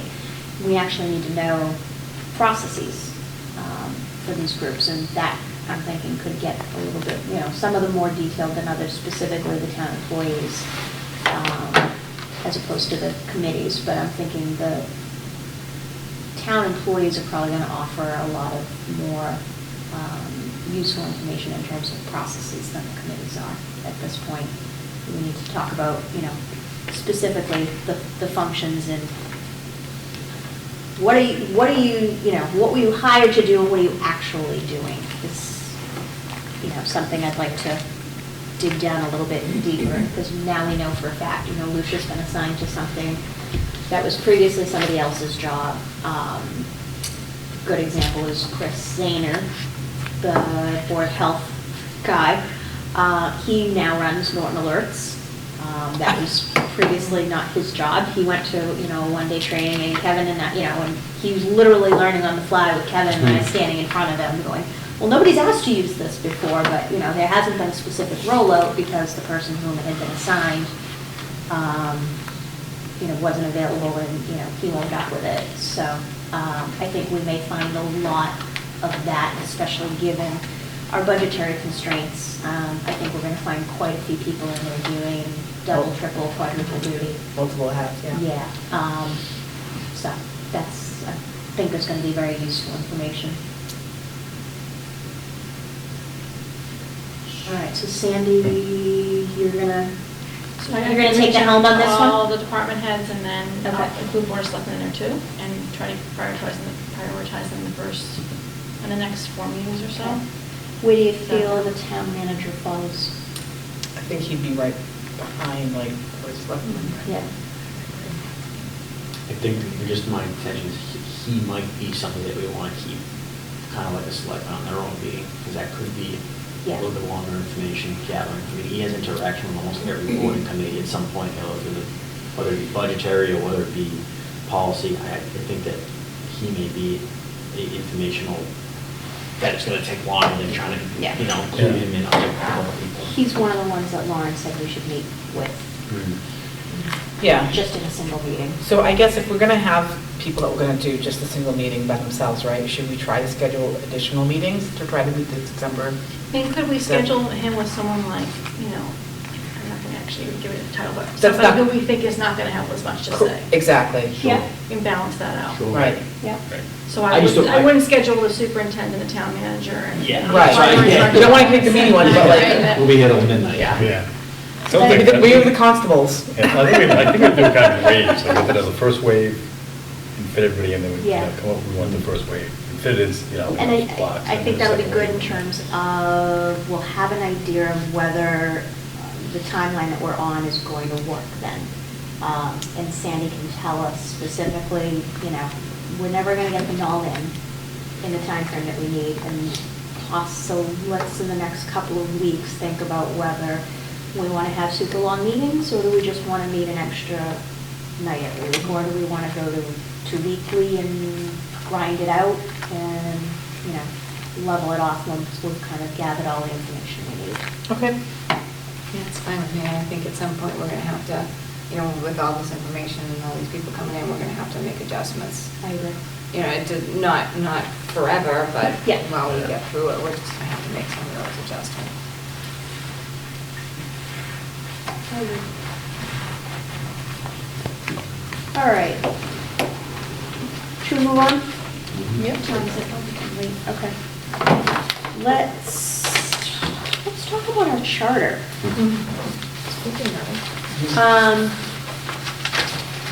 What I found interesting was, this is the second time that I had read it in full. So I read it right after we got appointed, or we got elected. And I found a lot more the second time through, which I found kind of interesting. So I'm thinking at some point before we actually start digging into the work, we probably reschedule the Norton Charter as a homework requirement to read again. Just because we're going to be looking at it from a little bit of a different perspective. Plus, again, I think the second time through, we're going to find a few more interesting things. There were things in here that I'm questioning. I would like to just kind of go through and see. Why don't we just take each individual section, and if there's anything that stood out in particular, if there was a question, something we think we should discuss, marked, and, discuss at a future date. If that works for everybody, let's do it that way. All right, so incorporation powers, descriptions. Let's see. But Laura, I'm Yeah. sorry, I just want to be clear. Yeah. As we're going through this, are we going through this making sure we're clear, or are we going through this pointing out things that we think? I would like to go through and just, so I had questions, so I would Okay. like to just open it up and hear what other people's thoughts were. Some of them are specifically, administrative and logistics, and are we actually doing this? Does this happen? That sort of thing. Okay. And then a couple of, more of like, things that I found interesting. But again, not necessarily getting into the meat of any of it, just in the structure of it and the way it was created. So for example, I found it very interesting. One clause will say specifically, this will happen on, 3 days after this specific item happens, and it's very regimented. And then the very next clause, which is talking about the same thing, will say, in accordance with the bylaws. And then you gotta go to the bylaws to see what they state with regards to the timing and manner of that particular thing. So that's the type of thing that I found kind of interesting. And sloppy, there was no, it seemed like there wasn't a consistent theme running through the whole thing, which I found interesting. So that type of thing, not specifically the meat of it. Yeah, that's actually a good point. I noticed that as I read through last night. It refers to the bylaws a lot. Yeah, or that's shall be that's to established give, bylaws. that's to give us more authority to change things as time goes on, because the charter is so hard to change. So you refer to the bylaws so that you can change it at town meeting. You don't have to come up with a charter commission. So you don't necessarily want everything in stone. You want to give, you want to allow people to sort of change with the times, and have it be more of a living document. Sure, yeah. Well, I guess I was thinking about it from the perspective of like, how does it fit in with the commission? Are we looking at the charter? Are we looking at the charter and all the related bylaws that roll up into it? And that's where I guess I was, just because this is the process, I was struggling to look at what does that mean? Yeah, I think it's going to be more interesting once we start reading other people's charters and see what's incorporated in theirs, because I think they're going to be very different. We've taken a different take. In a lot of cases, we're relying on the bylaws, but from my understanding, we can pull anything out of the bylaw and put it in the charter and change it in any way we want, is my understanding. Administratively, when we do have a provision that refers to the bylaws, we go to a vote of whatever our recommendations are in April of 2021. How do we get the bylaws, to sync up, and how soon does that Right. happen? That's my question for Lauren. It's so Yeah. how does that work, just so that I'm thinking ahead? Yeah, because we can make all the changes You know, here with the bylaws. So we have a charter and no bylaws that sync up. I think that's part of our transition thing too, transition plan. is Yeah. That we are going to need to look at all the bylaws. If we change a major thing and that comes up in the bylaws constantly, we're going to have to go back to the bylaws and note at least which bylaws are going to need to be updated according to this. So I think that's going to be part of our. And do they all get approved at the same meeting? Well, this is election, that would be town meeting, right? So, Or would it have to be part of the same document? I think if that we it's getting submit? approved, if the charter is getting approved at an election, then the bylaws would automatically have to be updated to Not conform? necessarily. No? Not necessarily. So that's my question for Lauren, is I don't know if it's going to be the same process, because if we have town meeting changes the bylaws, we don't do that necessarily in an election. Right. Can you do me a favor? Email me specific, I'm Sure. going to put that one in writing, that's not a verbal conversation I'm having. Sorry, did I try to put my lawyer hat on? Yeah. Because you're just going to come back and go, well, what about this? And I'm like, no. Thank you.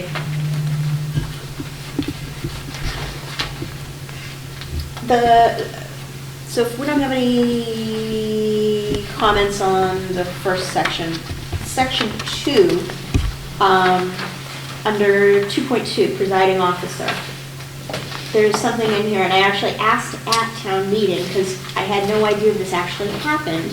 The moderator shall appoint a deputy moderator to serve until the next spring town meeting as acting moderator in the event of temporary absence or disability of the moderator.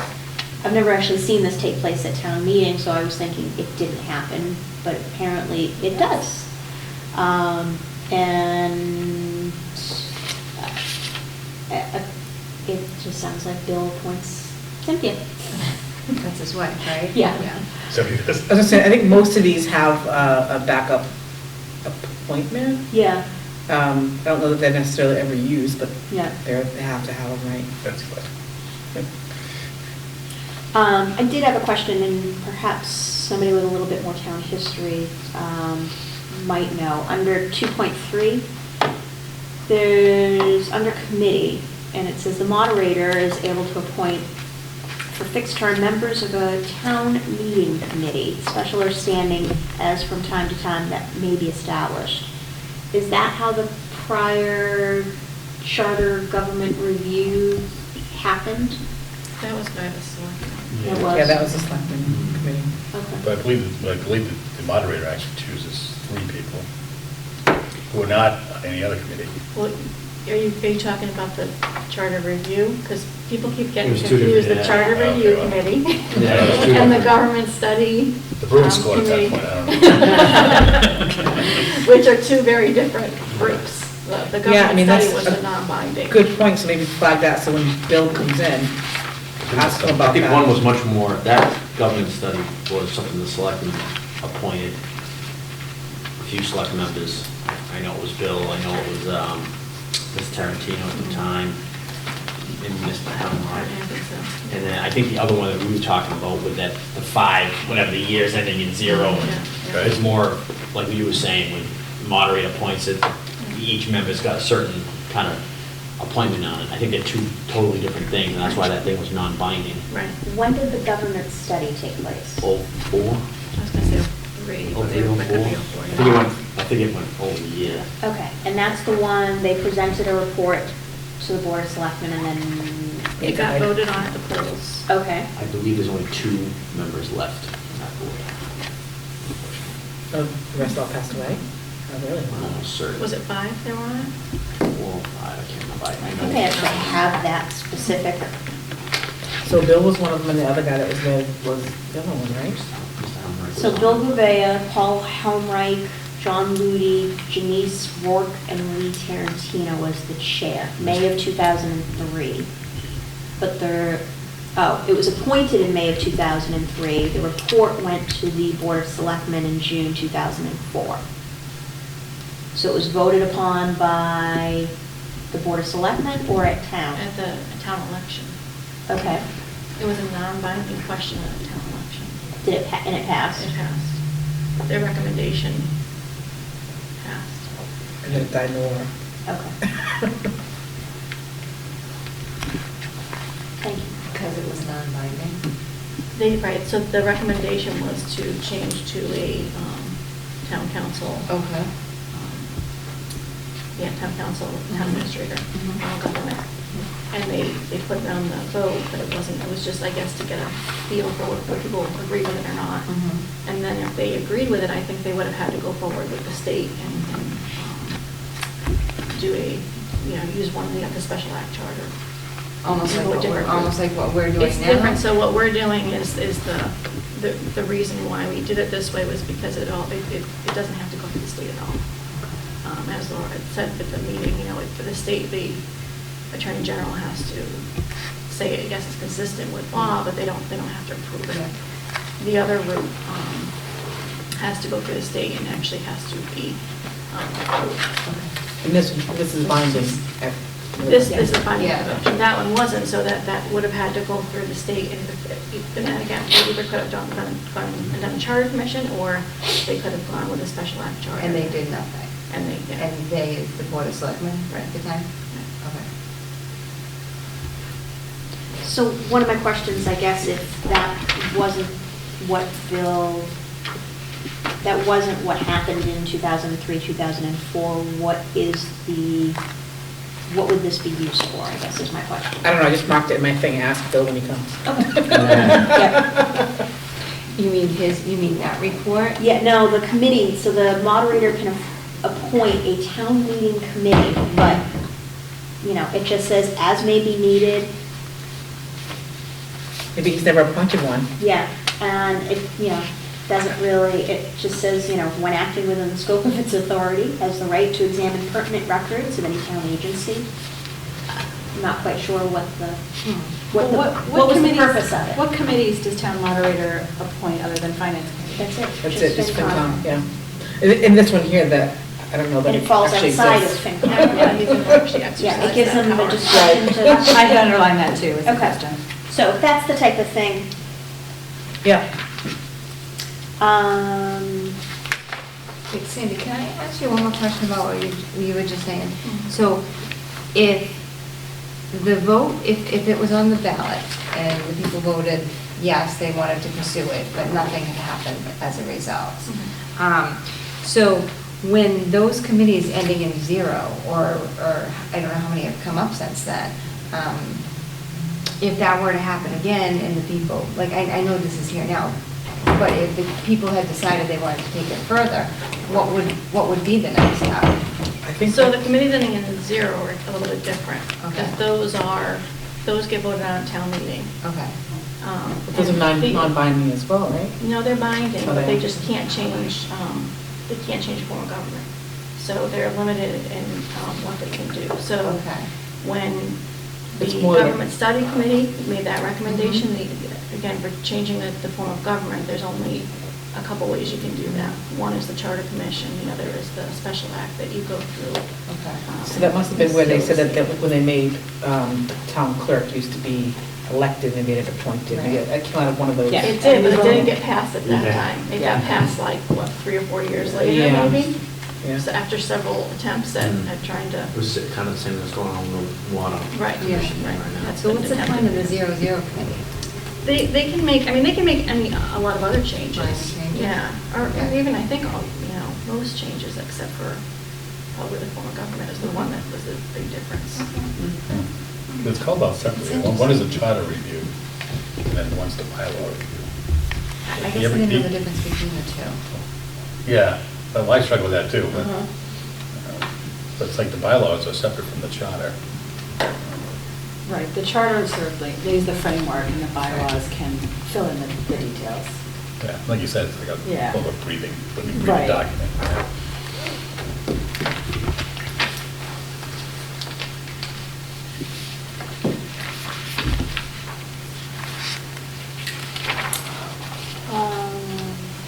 Let's see. Yeah, so the example of the, under 2.6, publication for the warrant of every town meeting shall be in accordance with town bylaw governing such matters. Now I understand, Carrie's point a little bit further, because if you go down a little bit further, it talks about, let's see, which are received at its office on or before the official close of business in the afternoon of the 5th day following such publication. Like, it didn't, now one, I kind of went back and read it and said, oh, okay, well, that's related to a special town meeting, and that would not be in a bylaw, because that's an ad hoc meeting. But it's that type of thing that I found odd, that there was some inconsistencies in terms Well, of. I don't know those things based on state law? The things you're just calling out, like the dates specifically and all that kind of stuff. those I do might- think state law does talk about. The timing. Like, you have to have you have to have 2 town meetings, and one has to be between January, Yeah, May, yeah. and so I do think that there is some state statute state statutory requirements. Yeah. Because my understanding, when they call when they set the date for a town meeting, they always also set the date for a special town meeting, which is much more flexible as to what can get added. So in other words, if you don't meet all these crazy little deadlines, it just falls onto the special town meeting. That's why they do it. So it's kind of, Yeah. Carrie, I didn't realize that. well, I don't know, it's thinking, it's kind of like, it's just practical. No, I know. That makes sense. Yeah, it's more practical than this, Yeah, it really comes up at the last There's probably a limited minute. number of things you can put as a special. I wonder if like certain things, you probably couldn't put a budget into special meetings, right? Budget. Yeah, I don't know, but it becomes like a catch-all, I think, for something that comes up too Yeah, late. you might be able to have some. Maybe it wasn't Okay, ready. well, let's say the budget So- gets rejected, so the Springtown meeting budget gets rejected. At some point, we're kind of floundering. I would think a special town meeting would be needed to revote on a. Right. Yeah, what he's talking about is like when you go to the town meeting and there's like the regular articles and then at the back is always the Yes, special. yes, yes. He's saying they're always scheduled at the same time, so that way, because the special town meeting articles, you have more time to get them in. Oh. Yeah, It's a little bit less so it allows them to go like almost at the last minute. Got it. Okay. Dave, you're so smart. Somebody told me.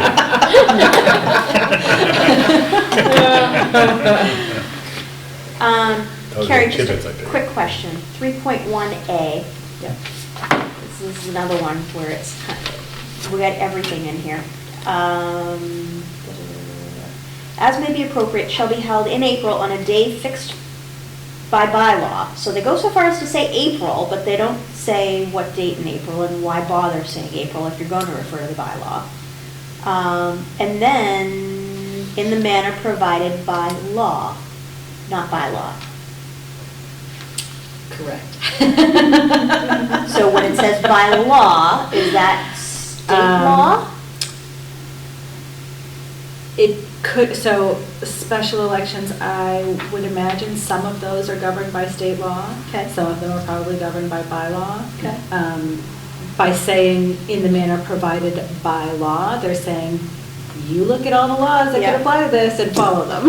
Yeah, and I think the date specific, like, we always, in Norton, we always have them on a Tuesday, whatever it is, but Yeah. I know that other area towns have them on Saturday, like, I think the specific date, probably you have flexibility via our bylaws Yeah. to change, but, Yeah.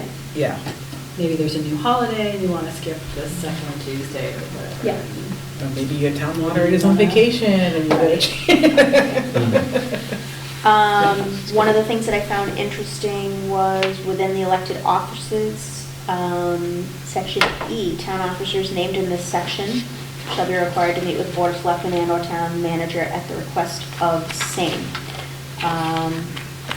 And I found a couple of places where it sounds like charter commissions are excluded, or it is not applicable to charter commissions. Where are you looking? Sorry, 3.1E, where it refers to elected officers. And it goes on to name them Board of Selectmen, School Committee, basically every elected board. Right. And then it says town officers named in this section shall be required to meet with them upon request. And I am reading this to be where this does not apply to us. I would read the same. Okay. Yep. Good to know.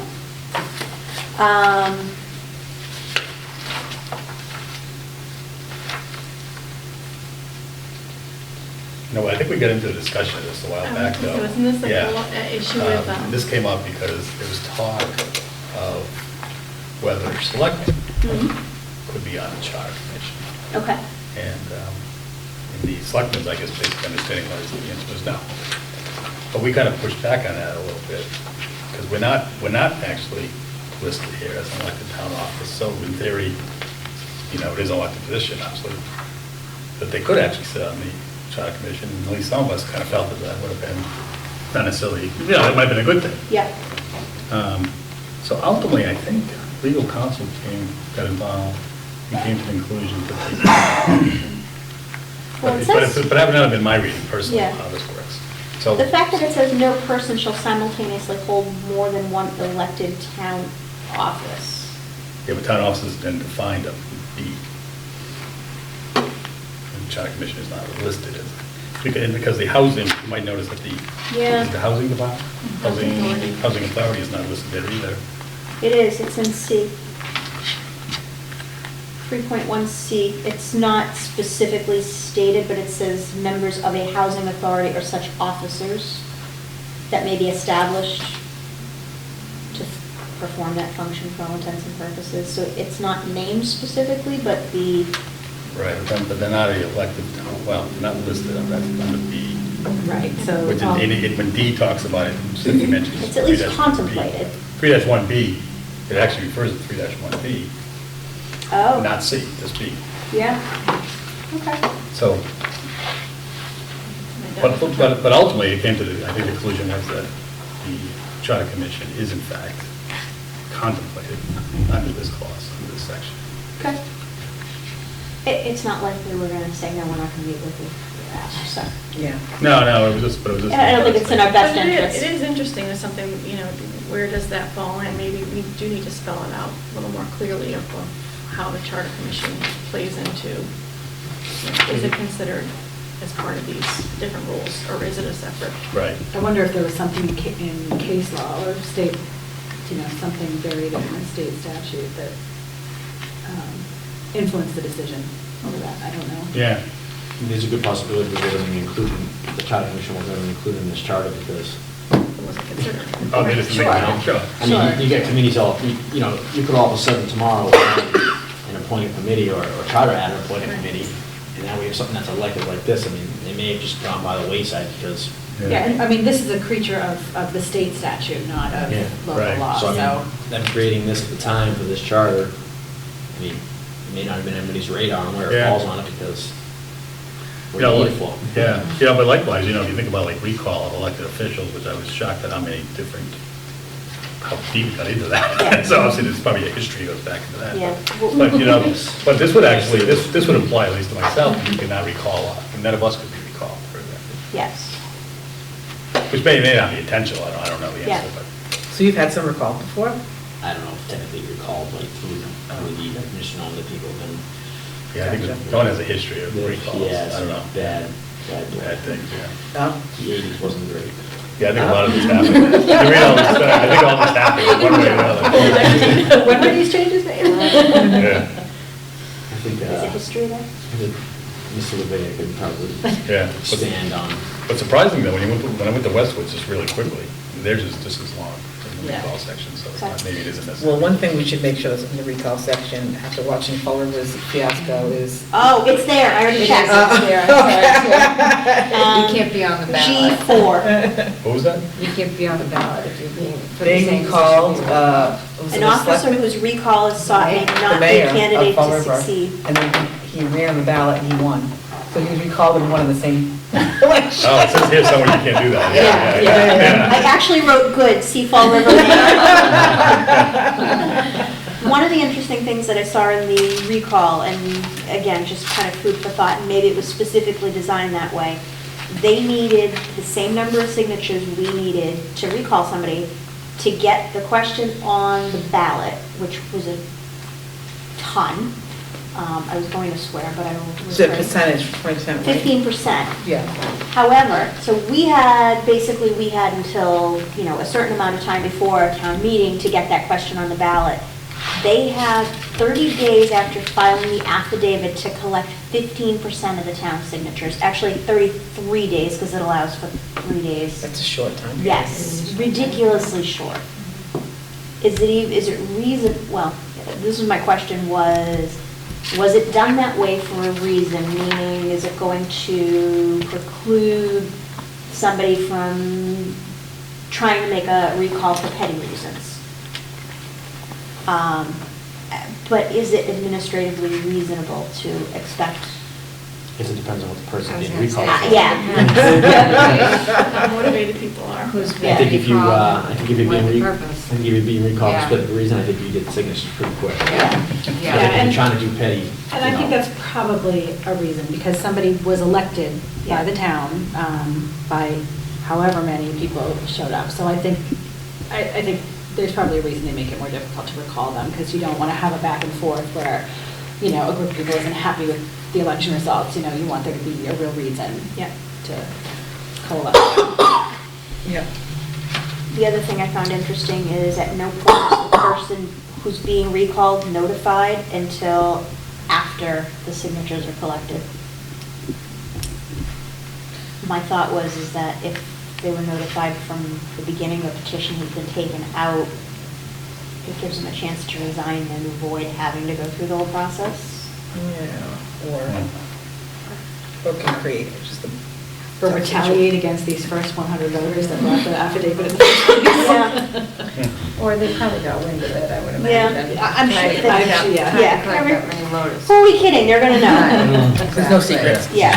Well, maybe it's not worth notifying them until and unless they have the signatures. Like, Right. that's when official notification is warranted. Yep. Right. But Yeah. you're right, they probably have heard through the grapevine. Yeah, the section 3.5 under town moderator, under B, that last sentence talks about shall appoint FinCom and all committees authorized by town meeting, and again, I just had, for example.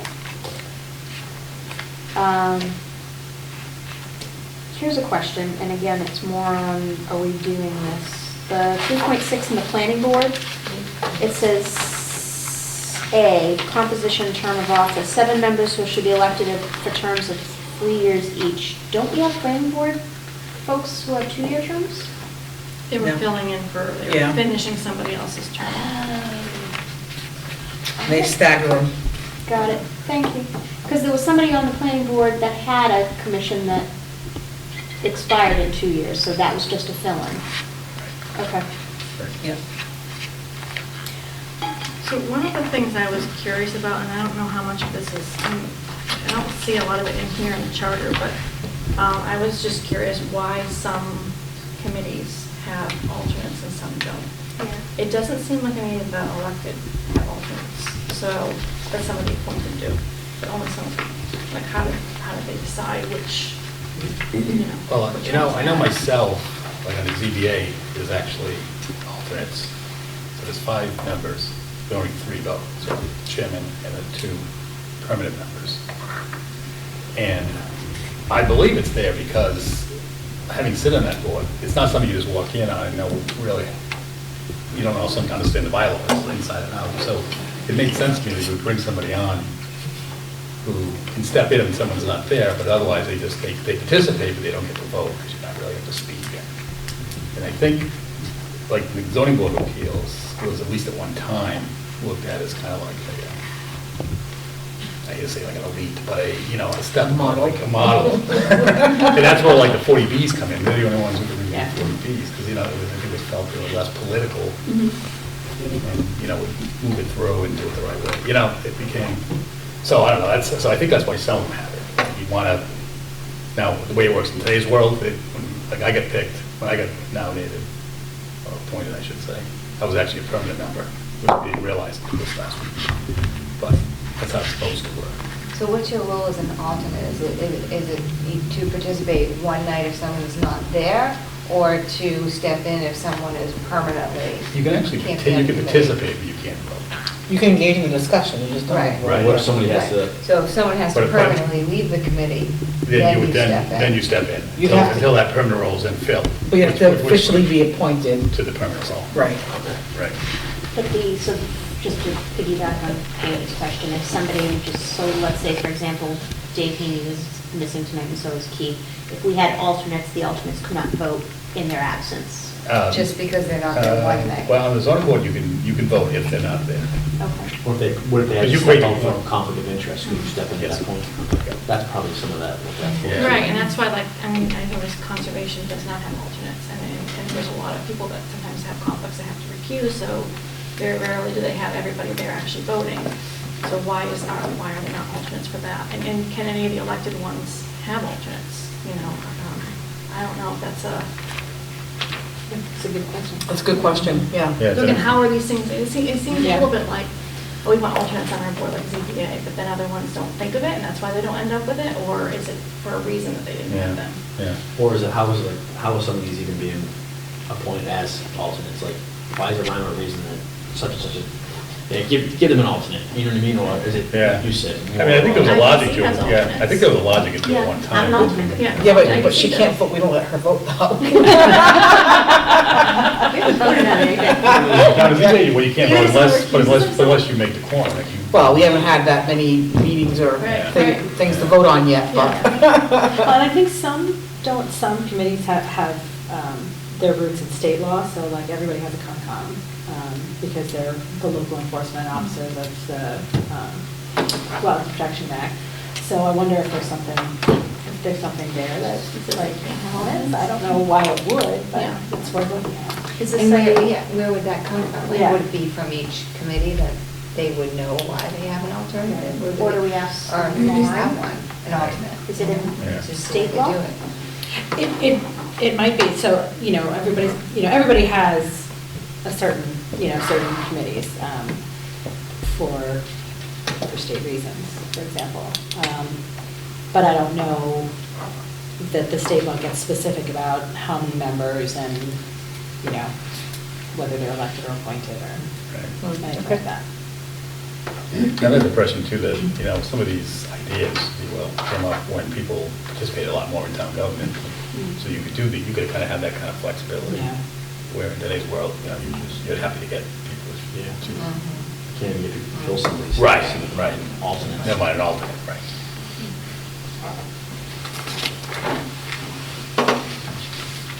Yeah, under the town manager, I'll list of things that he appoints.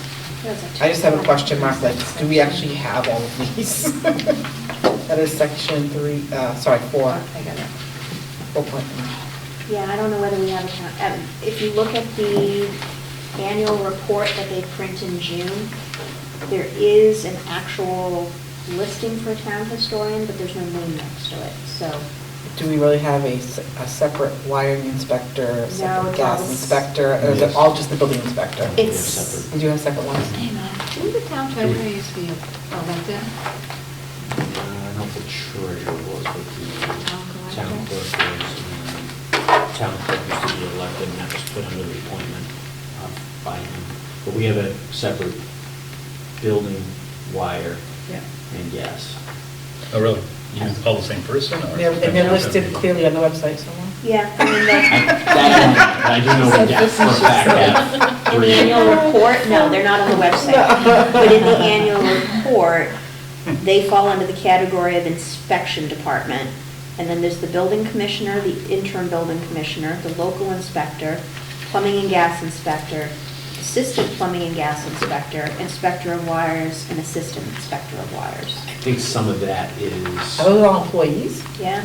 and I think some of that, again, this is. One of something them's we have to vacant. Double check it, but some of that is because of the license that are required to Right. be in that. I mean, you can't ask somebody to go in and say, well, I have a contractor's license, including the state, and then I also am versed in plumbing and have state licenses to fix this. Oh, and I have, to have that, broad thing of what of Mass requires you to have for those licenses, it just, I don't think it would be Right. possible to do that, so. And then for say for a wire inspector or plumbing inspector, for instance, if they have a conflict of interest of inspecting that job, that's why you end up having assistants. Assistants. Yeah. But a lot of that stuff is paid for by permits. So it's not like their salaries and whatnot, some of them are part-time. I don't know the exact ins and outs of it, how many hours they do, but some of them are considered a part-time employee, they don't do a full 40-hour week. I know the building inspector, I'm pretty sure, is a full-time employee. Yeah. But the inspector of, wires or yet, that's more of, it could be Ad hoc set, kind well, of it could be set hours, but then like, you gotta remember, they're getting charged, people are getting charged permit fees to have these things, they don't inspect them, you know what I mean? And is this common in other towns? Like, if they scream departments to me, like, I would think that some of these would be part of departments as opposed to just individuals. Well, I mean, for instance, you know what I'm have saying? plumbing, Like, gas, have the building inspector wiring. appoint those. Right.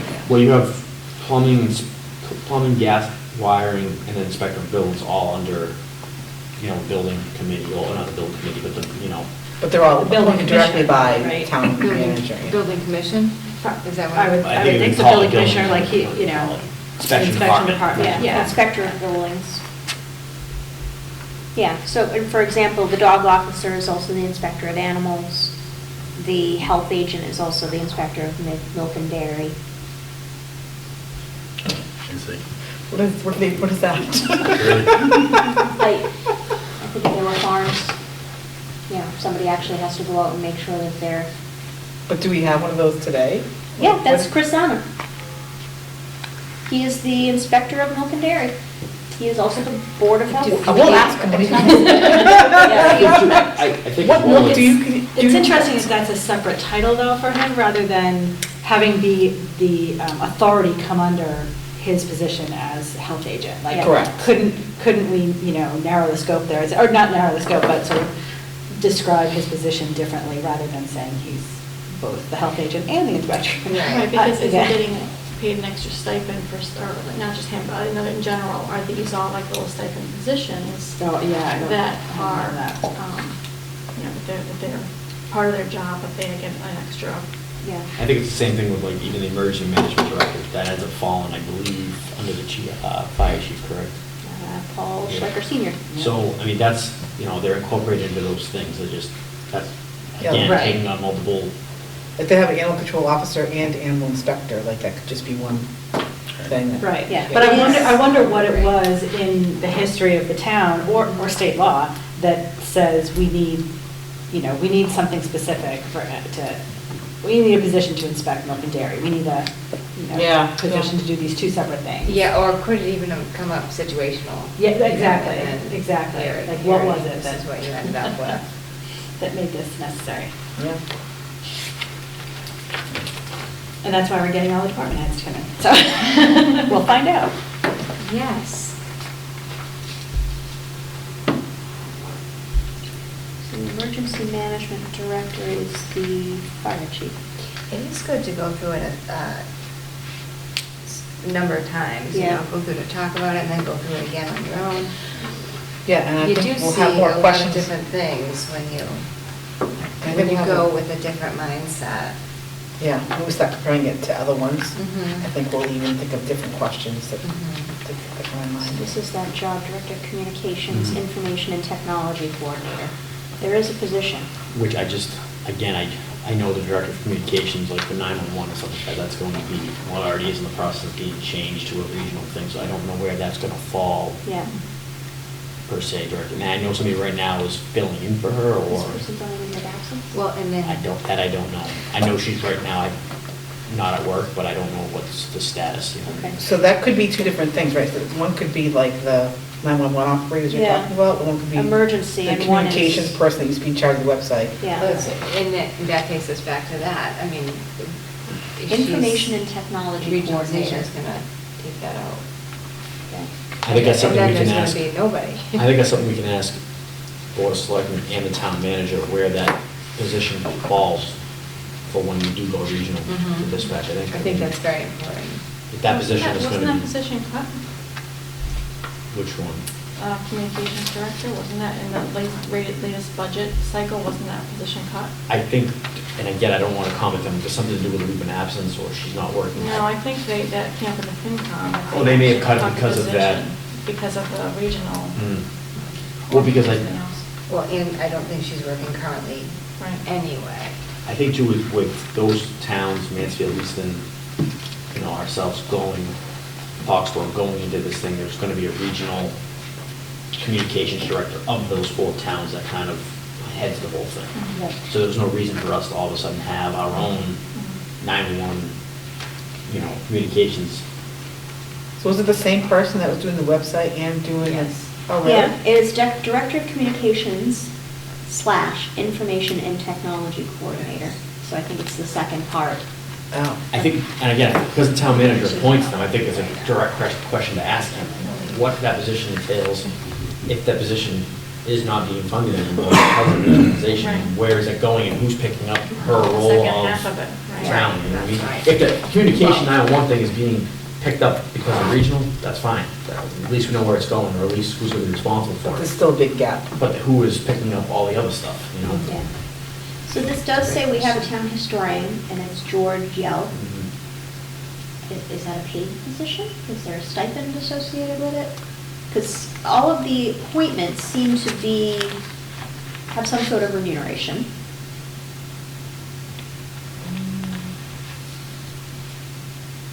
So our tree warden and our reforestation position is vacant at the moment. I don't have an answer about the remuneration, but I do have a question that I just want to get in. Yeah. So we have this list of appointed positions, so positions that are appointed by a town manager. We also have under Q, subsection Q, authority to reorganize, consolidate, or abolish town agencies under the supervision of the town manager. So I wonder how much we need to specify, what positions we need to specify in a charter versus giving authority to whomever is going to be running the day-to-day operations of the town. Right. And what was the reason for include, if we don't have to include so many specific ones, what was the reason for doing that? So I just wanted to point out that there's this other section that seems to give him the power to sort of change some of that, Yep. Like, so.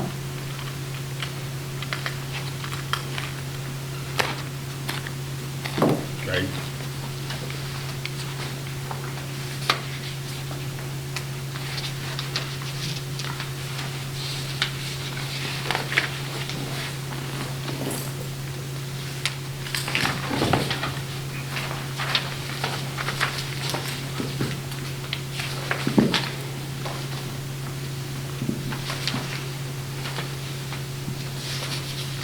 I'm very interested in talking to the folks that worked on the charter committee, the 2010 that lasted till, 2014, so, just to, what were the changes they made, and why weren't other changes made, in terms of, how do they decide which ones are appointed versus elected? That's, I still don't quite have a clear picture on why is planning elected but conservation is appointed. Those seem to me in the same kind of realm. So in terms This of is the group talking you to. want to meet with? What's that? This is a group you wanted to Well, bring in the and meet former with? charter people, that was on my list of people to reach out to, any Okay. people, previous charter groups, Who was whether. on it? I know Denise said something to that effect. Did I say? No, Dennis. Oh, at Dennis? the, No, okay, Yeah, he was, Oh, yeah, when he was talking about Paul, whose last name I don't know, Paul Heimlich.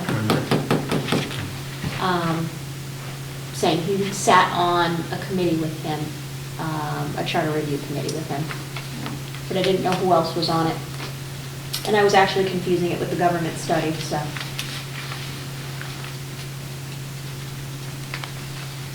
Do we know who those people are? Yeah, there's a, How many were there? that's the 9. Okay.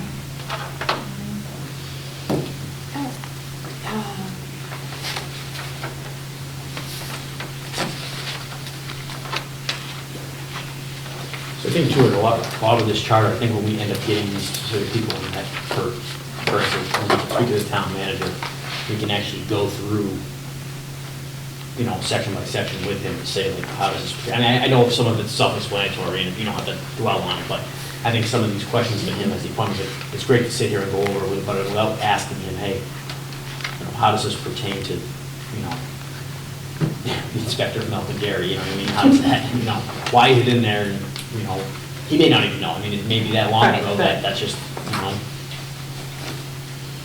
I mean, it's something that does it pertain to us 70, 80 years ago in the farming community, and that's why they have that? Or is it that it was created because state law says you must have an inspector of? And it's also good to hear from him about like how this happens in practice. Like, just because it's written a certain way, you know, like how has it This is evolved? how it and- actually And is works. it helpful, you Yeah. know, like what things are helpful, what things seem to be more cumbersome.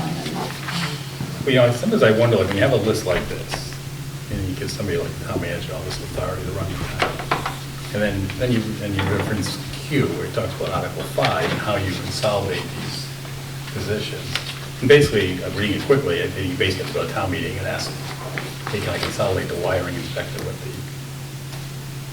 the electricity inspector?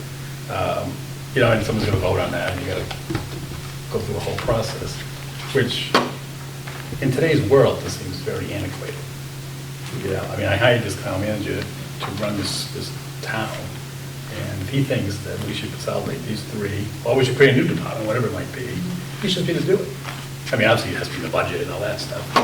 It should have to go to town meeting. And, you know, to me, you have to give, if you want to run town efficiently, you gotta give people the authority and the, I don't know what the word I'm looking for, but the empowerment, if you will, to do their job more efficiently, because otherwise you just get bogged down in things. It's like, well, we want to consolidate these two, but the next town meeting's not for 6 months, and I gotta do this, and I gotta do this, and the other thing. I think it's always a fallout, and you can blame town meeting.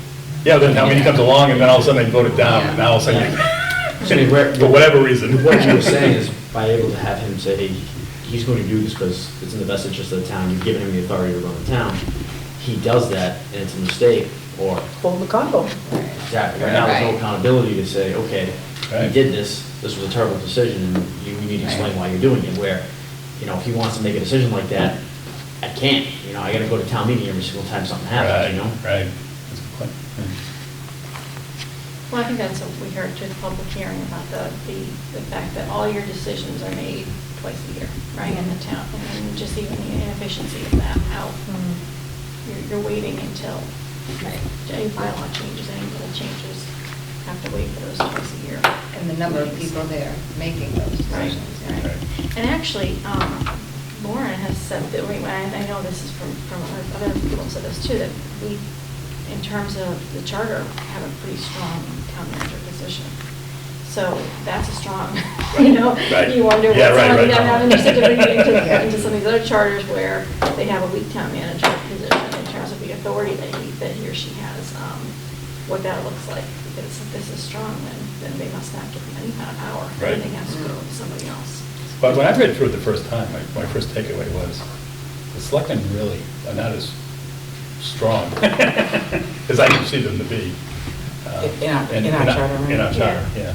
To me, the town meeting is a strong, it's where it Really, all town lies. meeting is, yeah, it really is. The I mean, no board of selectmen are disrespect. just kind of guide. I think, yeah, no disrespect to the selectmen, but it Yeah. was really kind of surprising as I read through. Yes. And I think it's difficult for them to come up with ideas or whatever it is for CFP important to the town, and then to push to the town meeting or say, you know, this is what we're looking to do, and then town meeting either A, doesn't have participation and it gets turned down or whatnot, and now you're back to the drawing board over and over again. You know. Right, because I've had discussions with people about, you know, the budget process and how that works, and as I read the charter, I was like, I wonder why the selectmen aren't necessarily as engaged as I thought they should, because the charter would not lead you to think they would. So, Yeah, I think it's the same thing even with the budget too. I mean, you have some of these positions that are appointed by the town manager, and you're giving them the power to put forth a budget, you know, and then they do their due diligence to do what they're supposed to do. The budget's, you know, in with the town budget, you know, including the town manager's recommendations that are good, FinCom's recommendations, and then they can be changed in 2 seconds, you know, at a town meeting. But for good or for bad, I'm not saying that's what it is. It's just, you know, you're asking them to do their job. They are. At some point, you need to hold them accountable, whether they're doing it or they're not. And right now, without, you know, how is the townspeople holding somebody accountable if town meeting is not doing what they're supposed to do? You know, that's what my question is. right. Yeah. Absolutely. Anything else anybody wanted to talk about in regards to our charter? Just one, section 710, speaking of information and postings and things. You know, it goes back to, I think, what Lauren said earlier about how specific do you want to get in your charter, because if you make it too specific, it's not necessarily going to be followed. And what's the recourse for it not being followed, especially if it doesn't outline who's supposed to do it. So you have this, you know, all the positions, any vacancy occurs, it's supposed to be posted, the town bulletin board of all places. Yeah. But I don't think that happens. I don't think No. these vacancies are, and again, because it's not even listed to a specific position, so who are you even gonna? Yeah, at one time, account? when I first wanted to get more involved, I tried looking on the website for vacancies, and there was like an outdated list that was years old. So then I had to go to town clerk and ask for where the vacancies were, so I could think about what board I wanted to kind of join, but yeah, it's So this not- definitely isn't done, and also, you know, even in terms of, again, should it be assigned to somebody, should it be assigned to someone's role, so that then that person can be. Well, right now, I think it falls on the town clerk. But it doesn't say that, right? Yeah, it doesn't say that here. Well, I mean, I think there's one of the things in here for the appointment of a human resources. I don't think they have it. Well, we don't, but. Yeah. That's what I'm trying to, like, you know, where God, most. as a former employment attorney, that big, nightmares, to not have an HR. But, I mean, I hate to say it, I mean, if that's the position we're in, and that's where that's supposed to fall, and, you know, it says right here, under his appointment as a human resources director.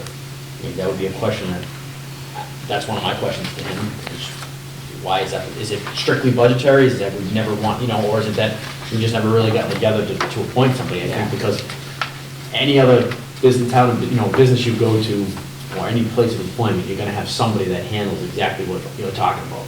You know, it's difficult to have a town clerk be able to follow every single, you know, Yeah, the town clerk thing to say can't be that. the Yeah, agent. and now they have to be the one to appoint or hang up stuff on a bulletin board when there's vacancies, you know?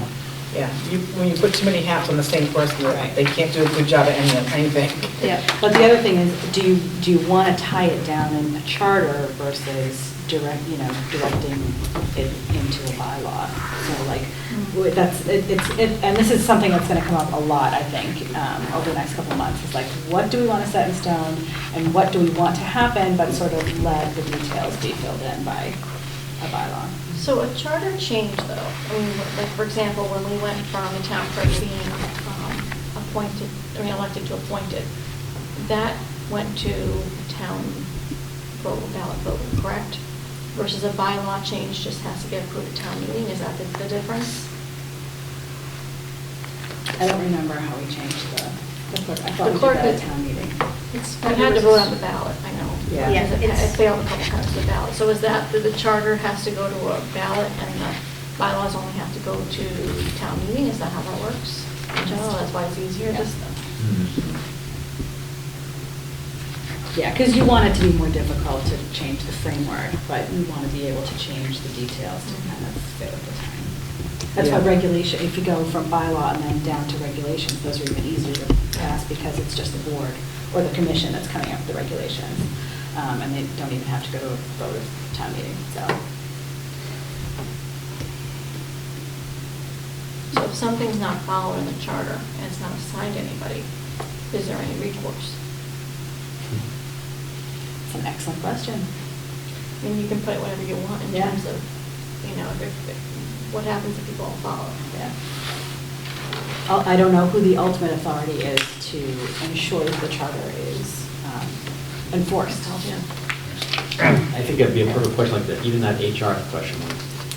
Are they able to, say, bypass not hiring somebody directly labeled the human resource director because you're saying these job responsibilities fall to these people, that's why we're not able to say, I'm pointing it to, you know, that'd be my Yeah. question. If it says in the charter that the town manager shall appoint a human resource director, how is that able not to be labeled as their human resources? Yeah, well, but you could have somebody with a dual title, so you could say the clerk is the human resource. Well, yeah, or serving as the. treasurers / human resources, Yeah. whatever you like. I would say, so But then- there should be somebody who's serving that function, like, you know. Yeah, well, I mean. And then you've also got a question on, like, section 5.2 is merit, all appointments and promotions of town officers and employees remain on the basis of merit and fitness demonstrated by examination or by other evidence of competence and suitability. If you're throwing things in people's laps that they're not really qualified for, right, you're not really, that's another area that you kind of Well, look at. if you were looking to be, if you were gonna go online or even, you know, over the bulletin board and find out a vacancy, like, my question is, besides the town clerk, who are you gonna go to say, I wanna know more about this? And that's my question to the town manager, like, who is the contact person for somebody who's interested in doing this?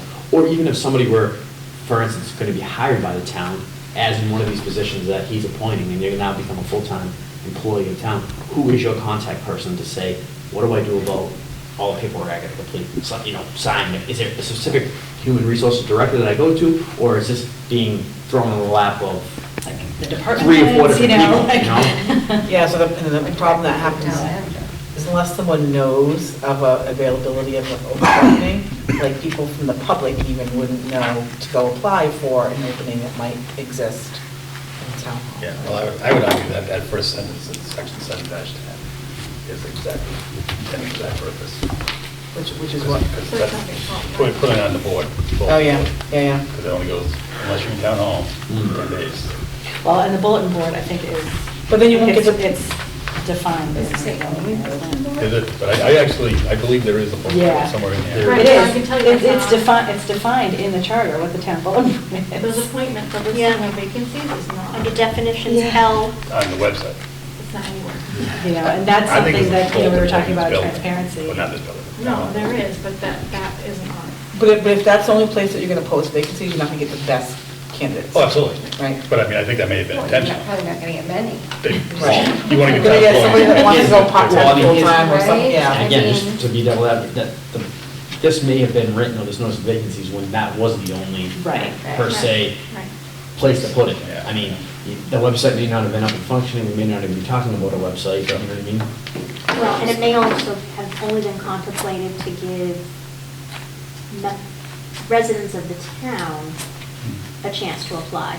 Yeah. So when you think about rewriting something like that, instead of saying posting on the bulletin board, you could say posting it on, and you could list possible social, you know, possible places to post it, and then say, or any other means that, blah, blah, blah, like, make that language so it's broad enough and open Yeah. enough that you can accommodate. Keep up with And technology. it's Yeah. only Yeah. for internal candidates. I mean, if you're posting on a bulletin board, that's my thought. You're looking for internal candidates. Yeah. Right, which isn't And this necessarily is- a this bad is thing. kind No, of- but it doesn't Yeah. necessarily say that. Right. Denise, it does have that provision in there. Oh, it So does? you can change, you can designate other town bulletin boards by bylaw. We just haven't. Oh, gotcha. All right. I think too, like, even this knows, like, who is the person responsible to put this up on the bulletin board that we're talking about, right? Because they're Who- not up there right now. And who, and like I said, is that, is the notice, is a town, in my opinion, a town manager should not have to micromanage to the point where he's what, going out there himself and, you know what I mean? Like, that doesn't make any sense, like, we shouldn't be requiring a town manager to now say, well, that falls on him. So now he's now delegating it to somebody else, that still may not be the person that should be following this. Well, how many times do you hear too that when they're appointing someone, they say, we only got, whatever, 2 applicants, or, because it's not published in a way that people can actually know that a vacancy exists and can apply for the job. So you're only gonna get a pool of 1 or 2 if that's all your audience is gonna be. Well, I think Kevin's point though, is the way the work is being delegated that way, where someone who's a town clerk, then, you know, when you, in your free time, do this too. Yeah. It doesn't really Yeah, get yeah. a very high priority. Yeah, yeah, yeah. Right. Oh, no, I agree. Yeah, As an yeah. organization, you start doing that to the IT person, the.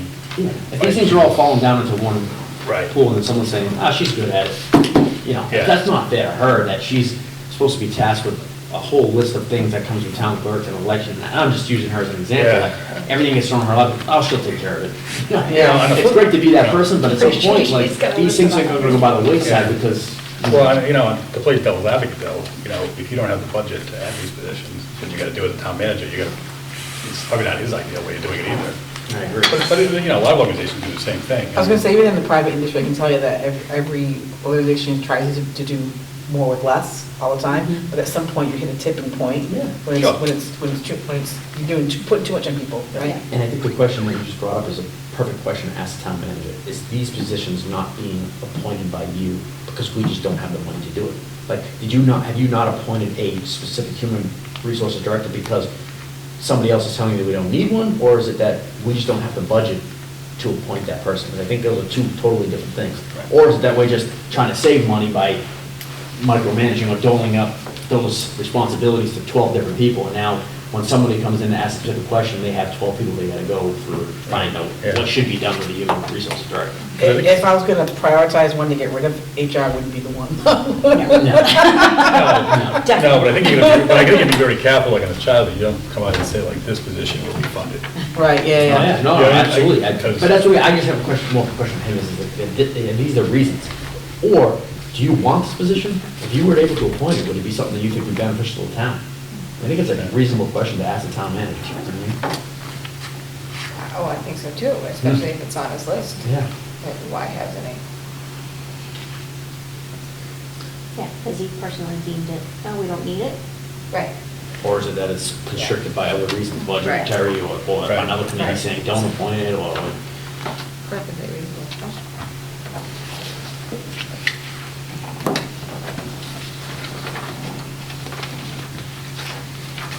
You ready to move on? Yeah. So for next meeting, we're gonna review the Westwood? Westwood's commission, or charter, excuse me.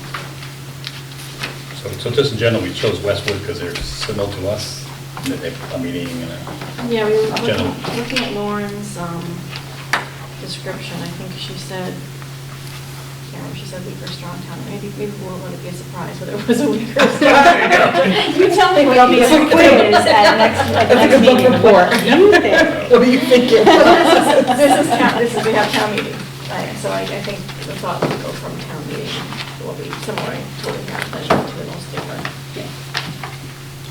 I find myself highlighting stuff that's like, show Sandy. Yeah. Just random stuff. See what I did, Sandy? I read it, look. All right, the last thing on Oh, the we did. agenda is starting a discussion of the survey. And I think we should be ridiculously devious and assign it to David Heaney.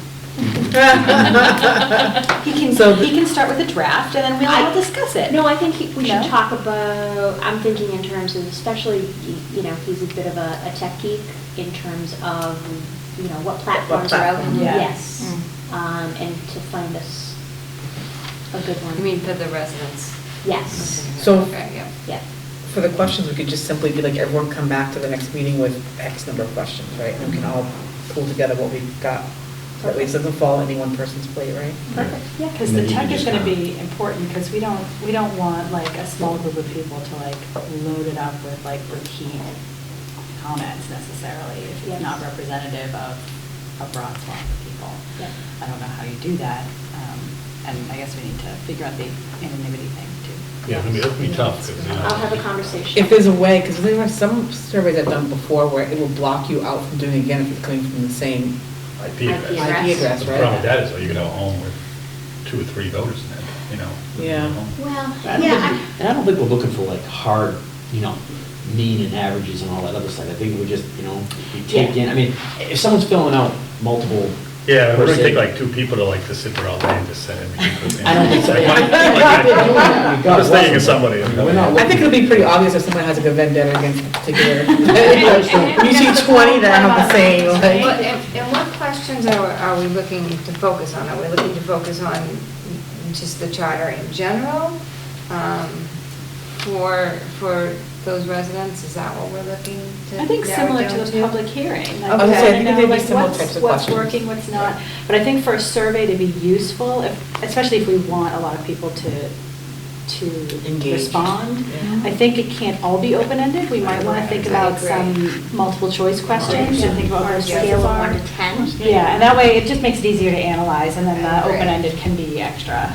Like, do you think, like, maybe some key rules, do you think this person has too much power, not enough power, like that kind of thing, yeah? Maybe something like that, yeah. Yeah.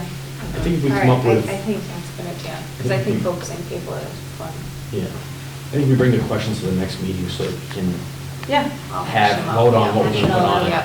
And then the other thing is, I Yep. think what we actually 100% need to do is come up with the list of questions that we're going to ask when the people start coming in. I think there's going to be some that we're going to come off the top of our head when we're dealing with it, but I also think we should have probably a list of a few at least that Standard questions. general things that Yeah. gets the kind of the ball rolling. We can also send them some general questions to Prepare. prepare. I That's agree, a good idea. 100%. Yeah. So we're not blindsided. And we're planning to have some at the next And meeting, it makes right? it more productive, Well, that's because they've my- had time to think about it. Yeah, and I think it might make people a little more, some that might be hesitant to come in, it might make them a little more willing Yeah. to come in So that- and give them something in hand. Yeah, that would That's be a my great question, idea. then, are we ready for someone to come into the next meeting, or do we want to come up with? I think we gotta start. I mean, maybe the general questions that apply across all of them, but just like, we may ask you some more specific questions based on your particular role or something. I think what Sandy was asking, like, do we want them to come to the very next meeting? I think if we can get Right. somebody in, To we get- don't turn it down. That's just my. I think, Yeah, that's I would what I'm agree. saying, I I would think we agree. stuck it in And now. if I tell you this is who's going to come, can we all individually come up with questions and come to the next meeting with those questions? Yeah, just if I hear you ask the same question I was gonna ask, I can just cross that one. So when are you thinking, like, what's, as you're reaching out, like, what's the first date you're gonna throw out to them? I was thinking the next meeting. The so I'm next, just asking. thinking of our Yeah, next meeting, okay, that's- so we're going right on this. Yeah, I mean, Okay. I'd like to, if you Yeah. guys want more time to prepare, then we can wait. I think we but- need to- I agree with Kevin, it may not go perfect, but Yeah. let's Yeah. get it going. I don't want to turn down more meetings when people come in. We got like summer months here, is, Yeah. Yeah, if they get them. if they're willing to do it. Yeah, I think we can explain up front too, you're a little bit of a guinea pig and, stay with us. a little Yeah. bit, If you Yeah. need some you know. help reaching out, just let me know. Okay, thanks. Because we're on the same schedule. Yeah, okay. Lucky. Yeah. All right, so we're going to task Dave Heaney with finding us a platform for our survey. Okay. He probably already knows. It's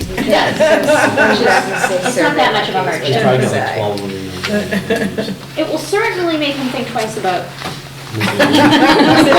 Traveling. therapy. Okay, sorry. What else have we got? Anything else anybody wanted to talk about that we haven't previously discussed or anticipated 24? Well, I was going to mention that, I don't know if anybody else has tried this. I was apparently the first one in town to appear to do the conflict of interest form. I don't know if anybody else has even tried that yet. So- Online training?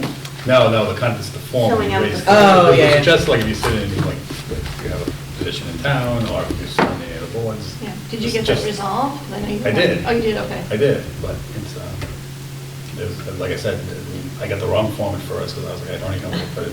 And then I got the right form, and even that was a little, I just put it in some boxes. Should go to the town clerk or? Yeah, so it was interesting. So I must have been the first person to ever have asked that question, like, how do I report a So you conflict of paved interest? the way for the rest of us. Yeah, which I found rather ironic, because my only conflict was that I was on 2 boards. I mean, that was about the extent of my conflict. And, so anyway, but there is a form now where we can fill out. So, Did think I I think we should do it though, in the interest of the charter commission doing it right. Yeah, I agree. And it was Blaze the path, a yeah. reminder. Yeah, I I think can our do it first too. meeting that Yeah, so you'll know the err on the form side now, of but I caution, can send you the please form. fill one out. If you want, I can send you the form. I was gonna say, send. Can you Yeah, if you send? could. Yeah, I'll send you the form tonight. Yep. Yeah, that'd be Just great. blind Thank CC you. everybody. Yeah, I'll do that. I appreciate that. That'd be great. All right, what do we got? We got agenda topics for the next meeting, which I think we've pretty much covered. We're coming together with Questions? questions for People in the the survey, survey. questions for the visitors. I'm Everyone gonna test their look- emails, What's that? and everyone test their emails. Test your emails. Yeah. I tested mine already once. Yeah. Made a note. Yeah, I tested mine. I didn't think to test anybody else's, so. I did not test mine. Oh, and I'll look at your phone. I had another, Dave Heaney. I'm gonna tell him what he's gonna say.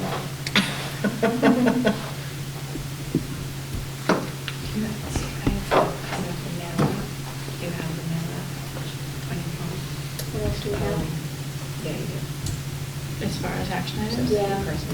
Just I- the. I'd I'm gonna follow up with Lauren on So a number of issues. You could do, you could. Carrie's gonna send me the question in writing. And then what you could do is go to mail and send them. And Westwood, So I read did. the charter. Yeah, and I followed like those instructions in the email. That's it.